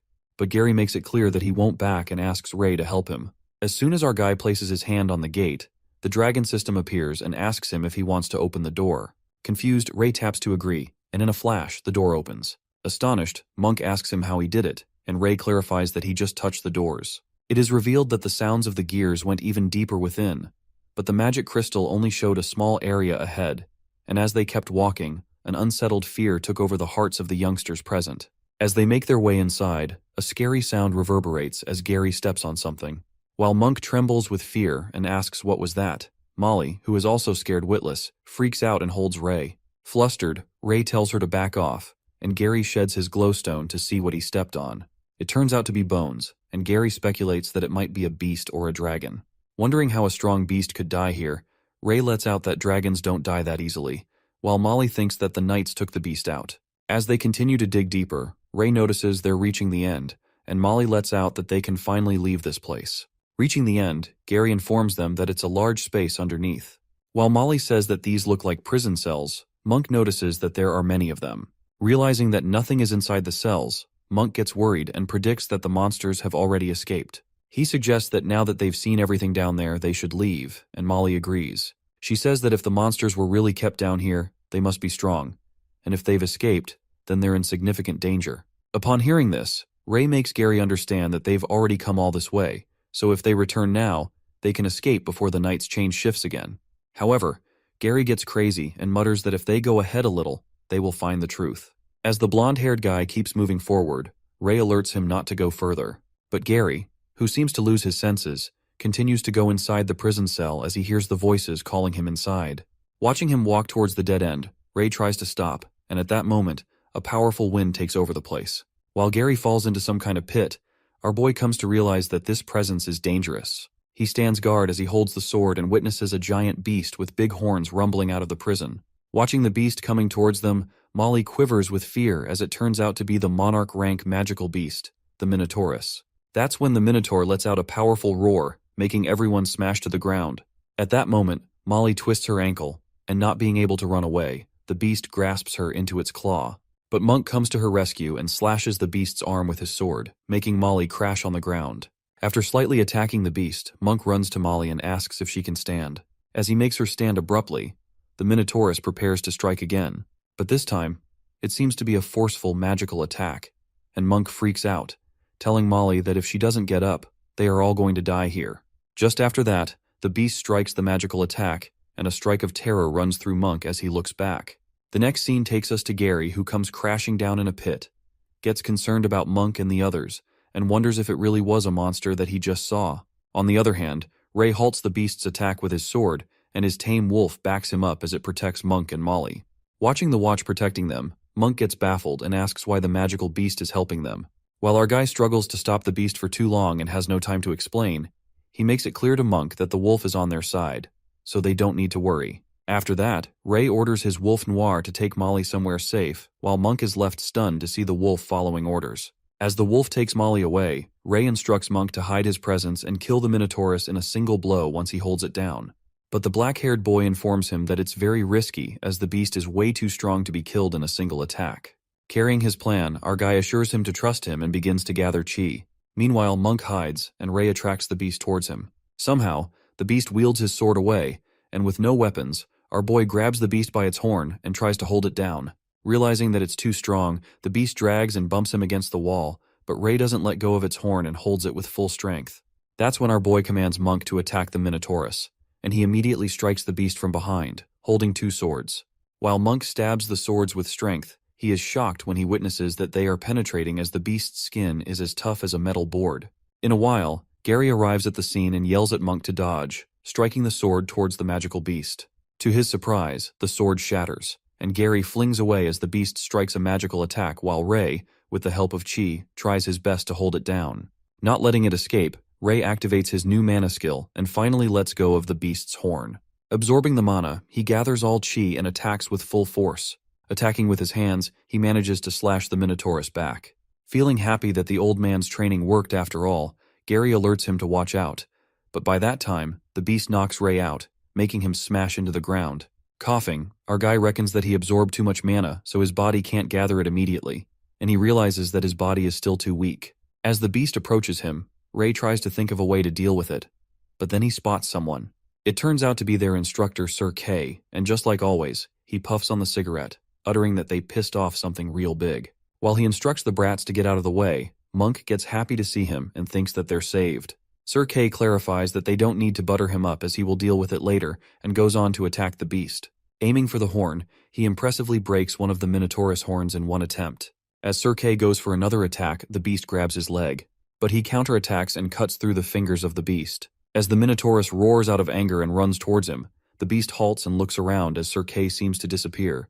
Just like shadows, he appears to be on the Minotaurus's back, and just like that, he cuts through its head, killing it on the spot. While Monk carries Gary and thinks how strong Sir K is as he deals with a strong beast effortlessly, Ray instructs his wolf Noir to go back. As Noir nods, our guy earns a new ability and wonders if it's because of absorbing the lightning attack. After that, the instructor carries Molly, who seems to be unconscious, and lets out that the monarch beast didn't have much mana left, or else he would have had a hard time getting off in one piece. He then instructs his students to follow him before anything more dangerous comes along. As they walk, Sir K asks for an explanation from the three of them while Molly plays dead to save herself from the trouble. Worried, Monk asks him if they are going to get expelled, but K responds that they should be thankful they still have a chance to be expelled, inspecting that they sneaked in here like that. Believing that it's a miracle they are alive, Monk and Gary apologize to him. But then Sir K turns out and winks at his students, muttering that it would be a shame if they get expelled students who could fight the monarch beast and live to tell the tale. He lets it slide only if they promise to keep this a secret that he didn't see any of them. And a spark of joy hits the three of them when they hear these reassuring words from Sir K. Arriving at the door, Sir K gets curious and asks them how they managed to open the door. Lying, Ray informs him that the doors were open when they came here, and Gary agrees with him. As the instructor finds it strange that the door was open, suddenly Ray hears a voice that says that it will wait for him here and tells him to come back when he's stronger.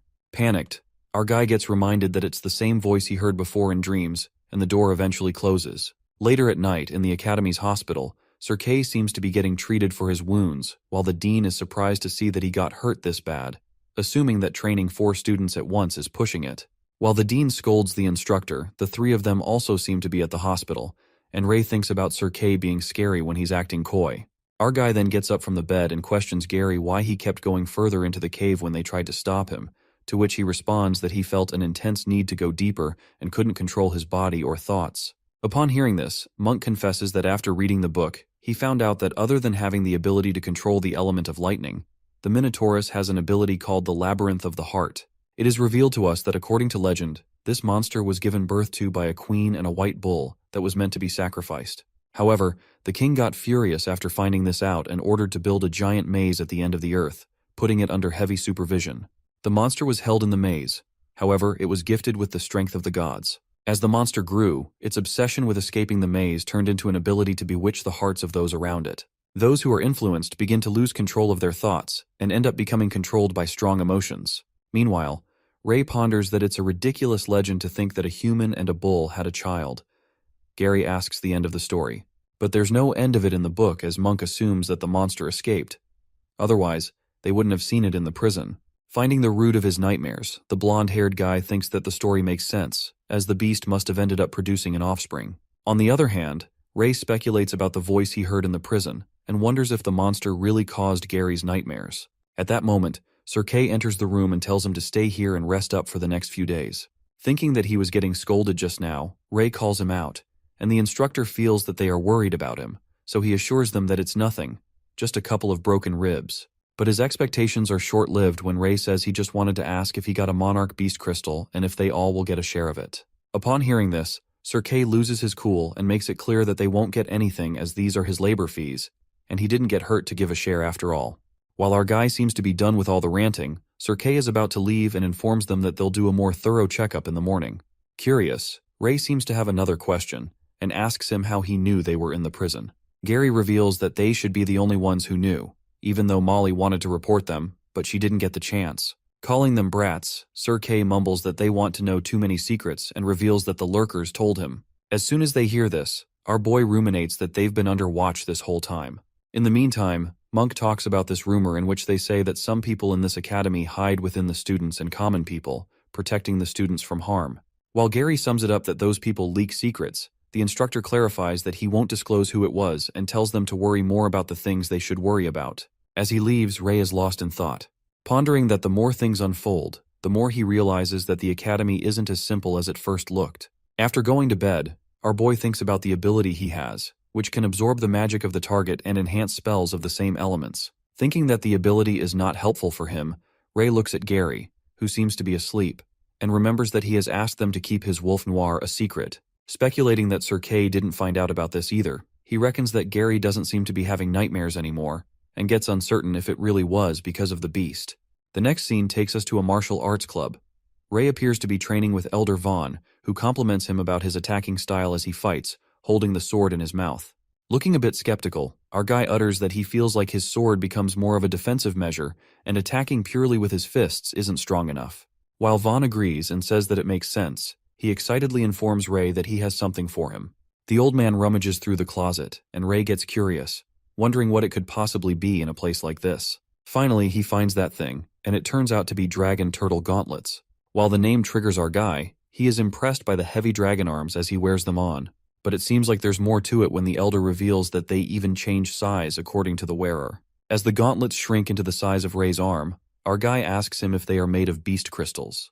That's when the old man reveals that they were only made from an intermediate dragon turtle's beast crystal, and if it were an advanced beast crystal, it would be much stronger. Elder Vaughn lets out that he wishes to give him higher grade pieces of equipment, but it would be unfair to the other contestants.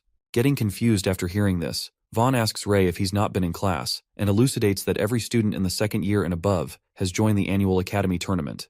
By having the one-on-one fight, they will find the 5 strongest contestants in the academy. He adds that these 5 will go on to become representatives of the academy in the World Combat Tournament and fight against strong rivals from all around the world. Vaughn proudly hands the gauntlets to Ray and requests him to get the 10th place for him, saying that if he uses them to get a good ranking, he will let him keep them. As the old man gets his expectations high, our guy excitedly takes them and thanks him in advance. Now that he has weapons, Vaughn advises Ray to get something defensive like breastplates or shields, which are pretty useful on missions. After that, our guy goes to the weapon shop to buy defensive equipment and freaks out after watching the expensive prices. The vendor claims that the prices are fixed and lets out that forging defensive gear from an intermediate beast crystal requires a payment of 10 beginner beast crystals or $1,000. The sly vendor asks for 10 extra beast crystals and tells him to consider it hush money, as he's not interested in where he got these crystals from anyway. While Ray seems to be pissed off, he reckons that if he gives him the beast crystal, the academy won't be able to find proof that he hid the beast crystals. Thinking if the academy has its eyes on him, he won't be able to hunt alone anymore, our guy agrees and throws the pouch of crystals. Letting out a smile, the vendor assures him that their work is top-notch and grabs the pouch. Meanwhile, Ray annoyingly looks at the vendor and ponders, humans really are sly no matter what they work as. At that moment, Sylvia approaches him and is happy to see Ray, who asks her if she here's to buy equipment as well. While Sylvia agrees and says there aren't classes today, our guy leans closer and confides with her about the fraud vendor and how he took extra crystals from him. After hearing this, Sylvia angrily rushes towards the owner and says that she's here to make a commission request. As the vendor seems to know the silver-haired girl and welcomes the young lady from the Hart family, Sylvia asks the price of the defensive piece of equipment on behalf of her friend. Our guy notices that the vendor calls her a young lady, which leads him to wonder if Sylvia is from a famous family. After a while, the girl hands him the extra beast crystals the owner took from him, and Ray thanks her. However, he can't seem to ignore how humans get treated differently despite being the same. He then gets reminded of the disgusting guy, Sebastian Delbert, who uttered that the children of knights become knights, and children of farmers become farmers. Ray then concludes that what he said might just be the truth of the world. Snapping out of his thoughts, Ray decides to repay her kindness and pulls out a Wallabear Intermediate crystal. But Sylvia refuses and says that it's much more expensive than 10 beginner beast crystals. Our guy forces her to take the intermediate crystal and assures her that it's not much of use to him now that he's got a weapon and defensive gear. As he leaves and waves her goodbye, Sylvia starts to blush and affectionately holds the crystal Ray had given to her. After that, as Ray keeps buying equipment from the same vendor, the vendor apologizes to him as he didn't know he was friends with the young lady of the heart before. On the other hand, our boy seems to be happy as he sees some progress in his chi practice and gets excited to hunt even higher ranked monsters now that he's armor along with the gauntlets the old man gave him. The next scene takes us to Elder Gibby, who seems annoyed after knowing that the kids were lucky enough to escape alive from the prison. The guy from earlier reports to him that the lurkers informed Sir Kay about this, and he was the one who saved the students. As Gibby didn't expect Kay to be of some use, the guy lets out that the students have the 3 knights with them, and with Kay being troublesome, it would be difficult to attack. He then suggests to test out Knight Delbert, but Elder Gibby tells him not to rush as Delbert is a suitable candidate. The Elder further says that he still has to test Delbert's loyalty as he is one of the knights and commands the guy to let go of him. He then suggests someone else and instructs the guy to tell him that if he succeeds, the Pure Guild will give him a new position. The next scene takes us to the mountain forest hunting grounds, where everyone seems to be enthusiastic, and Gary suggests that they need to earn more to get equipment. Meanwhile, Monk thanks Ray, and Ian does the same, saying that he will pay him back with something better.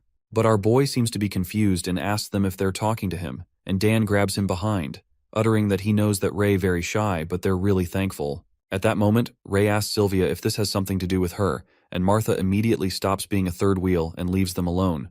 That's when Sylvia explains to him that the Wallabear Intermediate crystal Ray gave to her, she exchanged them for gold, and gave them to their teammates under his name. With already having a good shield, she tells him that it wasn't useful for her and apologizes him for not discussing it with him. As Sylvia assumes that he's angry abruptly, Ray happily taps her shoulders and compliments her that she can become a good leader. Asking why he got serious all of a sudden, this unexpected move freaks her out as she starts to blush hard and pushes him away. Surprisingly, Monk, Dan, and Martha seem to be watching them discreetly. Later, Gary asks Ray if something happened between him and Sylvia, but our slow-witted boy doesn't have a clue what he's talking about. Gary then lets out a sigh and asks Ray to promise him that he won't treat Amy like this. Later, at the hunting grounds, the bugs glide toward them, and they all prepare to fight. Ray activates his dragon eye and analyzes that they all are beginner rank monsters, so they should be fine. After that, Dan effortlessly fights the bugs and thinks if there's a more challenging thing around here. While Gary concludes that he's just become better at fighting, Monk impressively slashes the bugs. At that moment, Ray alerts him to watch out and reveals that it's a Hercules beetle. Monk immediately gets out of the way and is shocked to see that it's an intermediate rank monster that attacks him. Thinking that it's a bug after all, Dan confidently strikes the big beetle. However, he realizes its defenses are pretty tough. As Ray alerts them that there are beetles more incoming, they're surrounded by a bunch of them. Just then, Gary attacks the beetle with his sword, but he is also left shocked after knowing how hard its knuckles are. While they all seem to struggle, Martha can't seem to shoot through their shells with her arrows, and Sylvia's shield hardly halts the beetle's attack as she bounces off. On the other hand, Monk, Ian, and Dan are surrounded by the beetles as they can't seem to fight them. Suddenly they witness a giant beetle that comes crashing down. It comes about that Ray fights them off with his classic gauntlets along with Chi. He smoothly pierces through the Hercules beetles like a pro, and the teammates are left astonished as they see our boy killing them impressively. Witnessing him getting so strong, Dan couldn't help but notice his new weapon and swoon over the crazy strong gauntlets. While Monk informs that his advisor of the martial arts club lent it to him, poor Dan cries out as he regrets and feels like he joined the wrong club. In the meantime, our guy beats the crap out of the beetles and reckons that he can't make it look too easy, or else the teammates will get suspicious. He then calls them out for help, and all of them get into action. Martha starts shooting the beetles with the arrows, and Sylvia finishes them off with her sword and the shield. Meanwhile, Monk, Dan, and Ian incredibly whack the beetles with their weapons. After killing all the beetles, Dan excitedly announces that they're rich as they will get the intermediate beast crystals after finishing off the intermediate rank monsters, and Monk even finds one. While Ray is about to absorb the beast crystals, suddenly, the birds begin to fly away from the forest. He activates his dragon eye and witnesses a fire in the forest. As our guy alerts the teammates about the forest fire, Martha jumps on the tree branch and lets out that Ray is right as she can see the flames. Gary then presses his ear to the ground and assumes that beasts are escaping from the forest as he hears the trampling noises. While Dan mumbles what they're waiting for, as they should make a run for it as well, Ray concludes they won't make it in time as they already seem to be surrounded by fear. Panicked, Martha asks Sylvia to send the signal through the rescue crystal, but she informs them that the crystal isn't working as she tried sending a signal earlier. As Dan seems to be in disbelief, Ray spots someone approaching them. He shouts to ask who they are and witnesses 3 masked people who look like assassins. Meanwhile, Monk anticipates that they are here to save them, but our guy clarifies that it's probably not the case with these guys, and Gary yells at them, asking if they set the fire. At that moment, one of the masked guys signals the other 2 to attack the kids. As the 2 of them attack Monk and Gary, Ray is also attacked by the red-armored guy.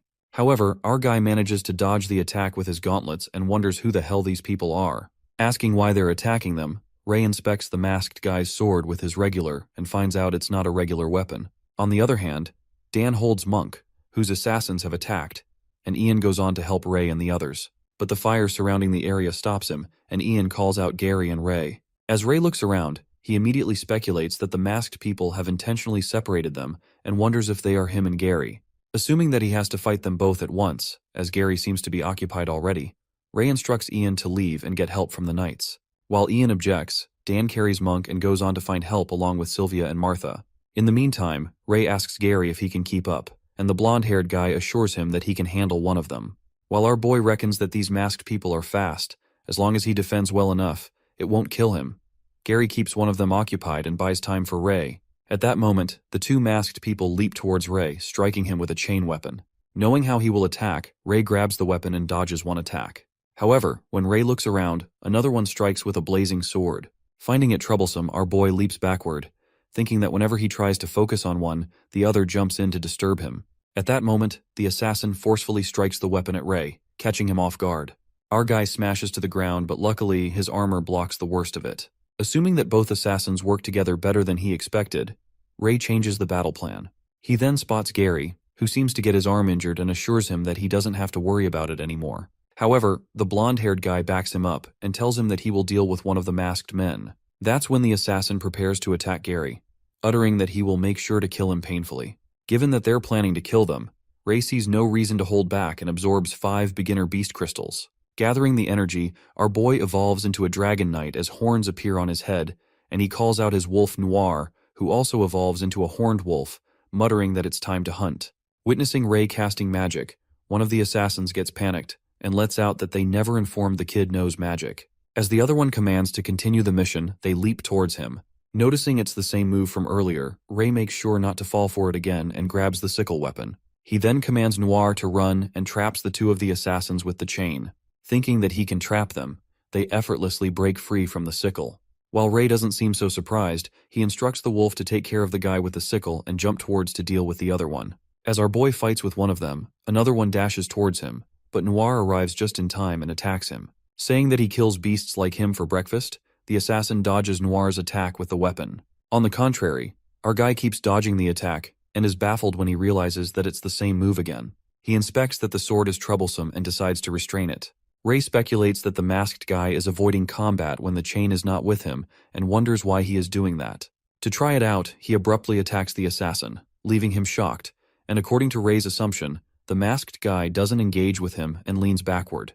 While our boy finds out his weakness, he peeks at Gary, who seems to be giving a hard time to the masked guy. Gary declares that they are students of Avrion and stabs the assassin with his sword, asking why he attacked him. As the blonde-haired boy holds him down with the sword, Ray warns him to watch out as the other strikes a fire blow at him. However, the attack hits the assassin, who was stabbed by Gary and burns in the fire, screaming for help. Appalled by this sight, Gary ruminates that they're willing to kill their allies and walks towards Ray to help him. Meanwhile, Gary quivers with pain and trips to the ground. Our boy tells him to rest and assures him that he will tear these bastards to pieces. Ray holds the sword in his mouth and lets out that a scum like him doesn't deserve to be part of this world, and to think that he even threw the lives of his comrades away, it's unforgivable. Just after that, he lands a powerful attack on the masked guy, but he survives it.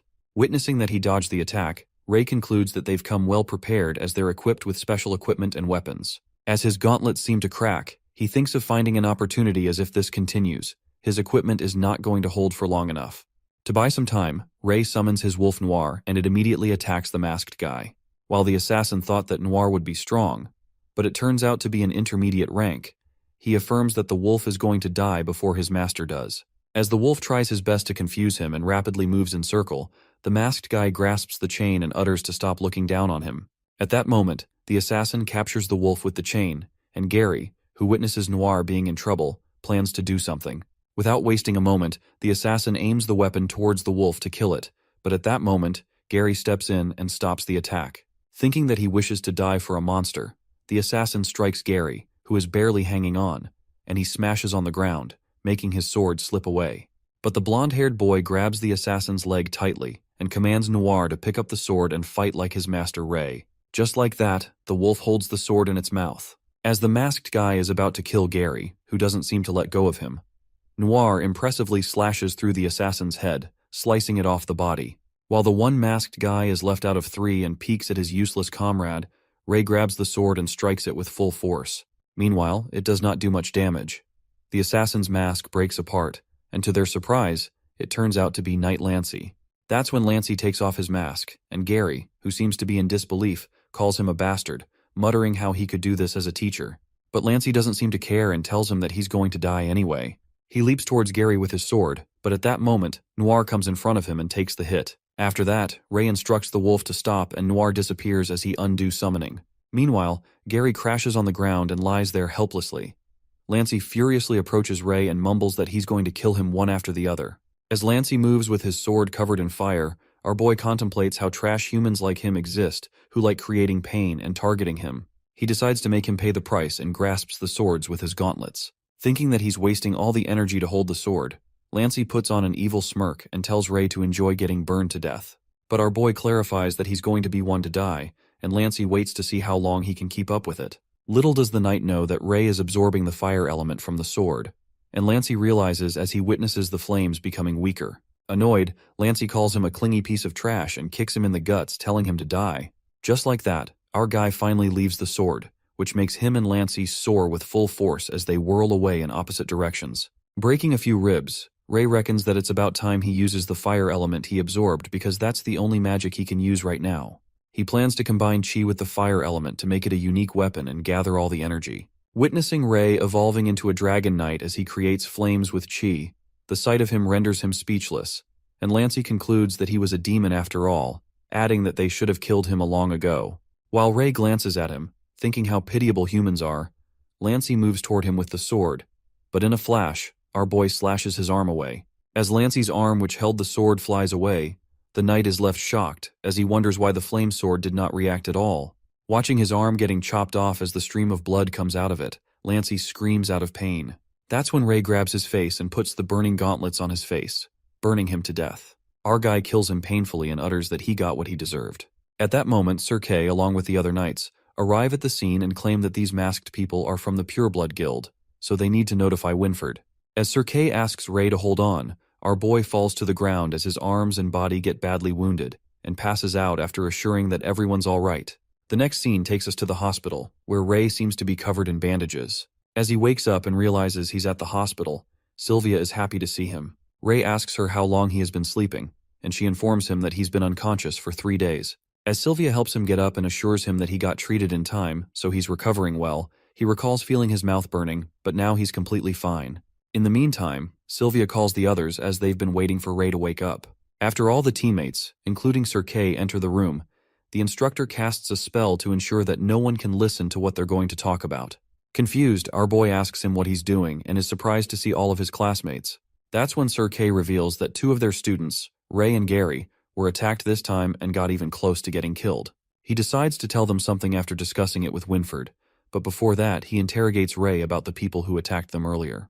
Our guy then unveils that those people were masked assailants, and while he couldn't identify who 2 were, one was the Master Knight Lancey. As all the students are shocked to hear this, Kyle seems to know that Lancey was up to no good, and Sylvia questions if they are part of the Dark Guild, but Sir Kay refuses and says that it would have been easier if it were them. He then reveals that the one who attacked them this time was the Pure Guild, and unlike the Dark Guild, the Pure Guild has many supporters within the academy, and rumor has it that they are backed up by one of the elders. After hearing that an elder is behind all this, the students freak out as they are left in disbelief about how an elder could allow this, and this is a murder. While the instructor calms them down and affirms that it's not as settled as they might think, Ray asks him about their goals. Believing that Ray already has his guesses, Sir Kay lets out that he has called the red-haired kids along with the victims of the incident. That's when our boy sums it up and utters they want to eliminate them. Upon hearing this, the twins seem to chill about this. Ian freaks out, and Kyle, who seems panic-stricken, says that it doesn't make sense because, according to the prophecy, one of them is supposed to be a savior of the world. Thinking what good it would do to kill them, the instructor informs them about the second part of the prophecy. The teacher then narrates that 11 years ago, the prophecy was that the red-haired child could either become the world's savior or the cause of its destruction. With prophecy being contradictory, there always have been knights that value birthright and bloodline above all. They couldn't accept that what they have been safeguarding for generations would be taken by common kids, and there are many people that follow this thought. He further reveals the war happening on the borders of Allure, and that they need to defend against the Shadows as well as other countries and maintain the academy. However, under these circumstances, the higher-ups can't afford to expose the Pure Blood Guild, as if the Allure Kingdom breaks from within, the peace will no longer be maintained. After listening to this, Kyle asks him if they should let them attack, and Dan seems kinda relieved as he assumes that this doesn't have to do anything with others, as they're not the ones who are gonna save the world. While Sylvia lashes out at him for saying such a thing about their friends, Sir Kay clarifies that they are all together in this mess. He warns the students to be on constant alert as the guild is becoming more daring. Sir Kay then assures them that he's arranged lurkers to be by their side, and the knights themselves are going to keep tabs on them. But he reminds them that there are only a few people that they can trust, and instructs them to rely on themselves. At that moment, Gary mutters that there's no other way than to work hard and become stronger. Tapping on poor Gary's broken arm, Sir Kay tries to lighten up the mood, saying that most people who rely on others to protect them are the first ones to die. While the students think he is trying to comfort them, the instructor seems to have enough of the talk, and instructs them to leave as he has to talk with Ray. 1 week later, Ray leaves the infirmary and feels happy as he almost got mad in the hospital. He reckons about the things that have happened earlier, like this gauntlets given by Old Man were badly managed, so he needs to fix them. He also thinks about his wolf Noir who was wounded, and he used some intermediate beast crystals to heal it up, manifesting that he needs to hunt too. However, our boy gets reminded of what Sir Kay had told him, and now he can't even relax. That's when we are taken back to Ray's flashback at the hospital, where he seems to freak out after knowing that he is most likely the one the prophecy talks about. Sir Kay elucidates that he has the most different qualities than others, and his body has been able to recover rapidly even when he was on the brink of death. Knowing that Ray is trying to hide it most, the teacher anticipates that he has also managed to use magic. While the teacher looks at him dubiously, our boy gets flustered and ponders how he should explain it to him. He thinks of confessing to him about his past life as a dragon and having black hair as a kid, because he still had some dragon qualities left over. Meanwhile, our boy is lost in the thought about that strange dragon system. Sir Kay clarifies that the Pure Blood Guild believes he can use magic and warns him to be careful as Ray seems to be their main target. Snapping out his flashback, he ruminates how Lancey was a tough opponent to deal with and predicts that they will send someone stronger this time. The next scene takes us to Elder Gibby, who seems to be hopping mad after failing in their mission. Thinking that Lancey would be this useless, the Elder gets disappointed and says he couldn't even deal with the kid with all the high-grade equipment they gave him. While Gibby is satisfied that Lancey died upright, so he wouldn't be able to say anything, his assistant informs him that Kay and Winford have already figured out their objective. The night assistant also reports that they won't be able to do anything to Ray for a while. Elder Gibby assures him that they can give him some time, but in the meantime, he tells him to call Delbert as they've ignored him for a while. Elder plans to have Delbert pluck a few nails to test his loyalty and leave. After that, Ray arrives at the academy, and Monk and Gary welcome him. Asking why he's hurt again, Ray lets out that he fought with the old man at the martial arts club. Dan wonders what kind of scary club it is. At that moment, Martha and Sylvia enter the dorm, informing Gary there's a letter for him. While Sylvia gets happy to see him, and Martha suggests that he should probably groom his hair, Dan suggests that he should shave off half of his just like him. As our boy gets annoyed as he doesn't want to look like Dan, Kyle jumps in and advises him to go bald like him. Seeing Kyle in their dorm, Ray asks him why he is here, and Monk tells him that Kyle always wanted to come here, and they also had an empty space, so Sir Kay agreed to this, as he thought it would be better to take care of each other. But our guy objects and tells the other classmates how noisy this guy is. He then points at Gary and notices something is wrong with him. At that moment, Gary storms out of the room, and Sylvia assumes it might be because of the letter. While Dan jokes around and guesses that he must have gotten dumped by someone, Ray anxiously runs after him. He activates his dragon eye and finds that Gary is headed to the roof. Our boy immediately runs to the roof and witnesses Gary sitting there. As our boy asks him the matter, Gary confesses that the letter he got just now was about her sister Amy. Worried, Ray asks him what happened to her, and that's when Gary reveals that she died. The next scene flashes to Ray's memories with Amy, and he realizes he never had the chance to thank her. Realizing that now he has lost her, our boy melts in the breakdown as tears start to stream down his face. Just then, Gary reveals that he could never escape his mind from the nightmare, because he dreamt that Amy was ripped to shreds by the monsters at the Roland Magic Academy. He adds that she was lying there helplessly with no way to save herself under the gazes of countless aristocrats. Gary then breaks down in tears and lets out that it wasn't a nightmare but an intuition. Anger gushes through him as his parents also inform him in the letter that the nobles at the academy gave their family a great amount of money as compensation. Hopping mad, Gary breaks the boundary and mutters that in their sight, his sister was just a trivial child from the countryside to them.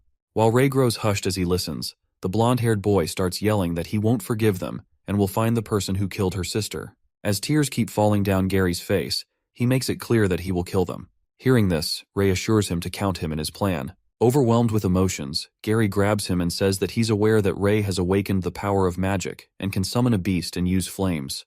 The boy tells him to show his magic to the elders, and they will transfer him to the Magic Academy. But Ray seems reluctant and clarifies that his abilities are normal, so if he told the elders about his powers, they would only keep a close eye on him. Our boy pats his shoulder and tells him he doesn't want to leave him alone. He then plans to find a way to leave Avrian together, but Gary finds it nearly impossible as they cannot leave the academy and even have to volunteer for 2 years after graduating. That's when Ray discloses that the academy tournament is coming up soon, and if they manage to top the first few ranks, they will be able to represent the academy in the World Combat Tournament. That's how they will be able to meet people from Roland, and Gary obstinately agrees with him. The next scene takes us to the third-year dorms where we see blonde-haired Harry asking about the other roommates. The guy sitting alone in the dorm informs him that they are all preparing for the academy tournament. Supposing that it's the season, Harry asks if there are any hopefuls, but the guy refuses and hopes that there are some interesting newbies among the second years. The next scene takes us to the tournament practice, and Kyle looks at Gary, who's been practicing hard lately. Worried, Monk asks Ray if something happened to him, and our boy tells him to give him some space for now. On the other hand, Gary, who seems to be giving it all, thinks he's too weak and clanks his sword on the ground. In the meantime, Sir Kay appears behind and instructs them to follow him as he has something good for him. The teacher takes them to watch the equipment, which he has gotten them to fix, telling them to pick one each. The students are astonished to see the equipment retrieved from the hunting grounds, and they begin choosing the weapons. While Monk gets excited to see that breastplate, Kyle asks if he can pick one too, and adds that they couldn't help when they were attacked. Sir Kay lets him take the weapon and lets out that the tournament is a good chance as all the second years can join. He then reveals that according to tradition, many rich families come to watch the tournament, and if they do well in the tournament, there's a high chance that they would notice them, adding that after leaving the academy, they can become one of their guards, which is a pretty nice deal. Upon hearing this, Gary is left astounded when he realizes that he can become the guards of a noble family if he manages to do well, putting on a smirk. After that, Ray grabs Lancey's sword, and Sir Kay tells him this sword wasn't much damaged, but it lost its ability to channel flame magic, and now it's a beginner's weapon, suggesting he pick something else. That's when our guy recalls that he absorbed all the fire elements from the sword, and ponders that absorbing elements is more useful than he thought. He then heads to a hunting forest and finds a place that seems to be covered in ice. He goes inside the icy place where monsters seem to guard the area. He gathers chi and flame magic, killing the monsters. Witnessing many ice elemental golems in there, Ray feels happy, thinking that it was worth the effort and instructs Noir to take care of the ones on the left. The next scene flashes 3 weeks later on the day of the Avrian Knight Academy tournaments, and it seems to be bustling with many other academies from far and wide. In the waiting hall, all the students seem to be chattering, and Martha comes rushing towards her classmates, informing them of the tournament rules changing this year. While Dan is confused thinking that it's one-on-one duels, as Martha is about to clarify, the knights enter the hall. As the students seem excited about the tournaments, one of the knights calls out the top 5 students from the second and third years. While Monk, Ian, Dan, Sylvia, and Gary step forward, the students start gossiping as they are all from the same dorm room. Meanwhile, Dan reckons that he wouldn't have gotten into this if Ray did not give up his position. The head knight then calls out the third-year students, to which one of the third-ranked girls, Cherry, informs her that Jira is out on the mission. She then calls out Jay and he emerges to be a giant masculine guy. The boy introduces himself as Jay Gree and utters that he's waiting to be challenged as he puts on an enthusiastic smile, while the girl Nye, ranked 5, peeks at him and calls him an idiot. Watching the strongest Jae-gri, the students chatter about him being the first ranked in the academy, and are surprised to see him as they did not expect him to join the tournament. On the other hand, Monk seems worried as he asks Gary if they will make them fight the third-year students, and Dan loses hope, thinking that they can't win. As the top 5 third-year and second-year students gather, the head knight announces that the 10 students mentioned will not join the first round of preliminaries. Listening to this, the students are shocked, and Kyle, who was worrying about his teammates that they would fight with the third year, finds out that they will be fighting with their roommates. After that, the head continues to announce that the first round is going to be a battle royale where the third years and second years will compete against each other, adding that 5 people will move on to the next round from each match. The knight then calls Ian, as he seems a big, strong guy, and points an arrow at him, making the students understand that each of them can use wooden weapons that have been supplied in the arena and will be given 100 health points. She then strikes the wooden arrow at Ian, interpreting that if they get attacked, the health points will go down. The knight elucidates that using chi while defending will take less damage, and once the health bar goes 0, the students will be disqualified and teleported out of the arena. She then commands the second years to prepare themselves and pick a suitable weapon from the storage room provided. Later, we see Sebastian whispering to Eric, who tells him not to let Ray have a chance later on stage. In the meantime, Ray picks up a wooden sword as it suits him better, and Kyle picks up a metal chain. After that, the first competition of the Avrian Academy tournament begins, and they welcome the participants. Glancing at the stadium filled with people, Kyle and Martha are overwhelmed while all the knights and elders are seated. After that, Elder Vaughn peeks at Ray and feels proud as it's finally time for him to show his strength, and just like that, the first match begins.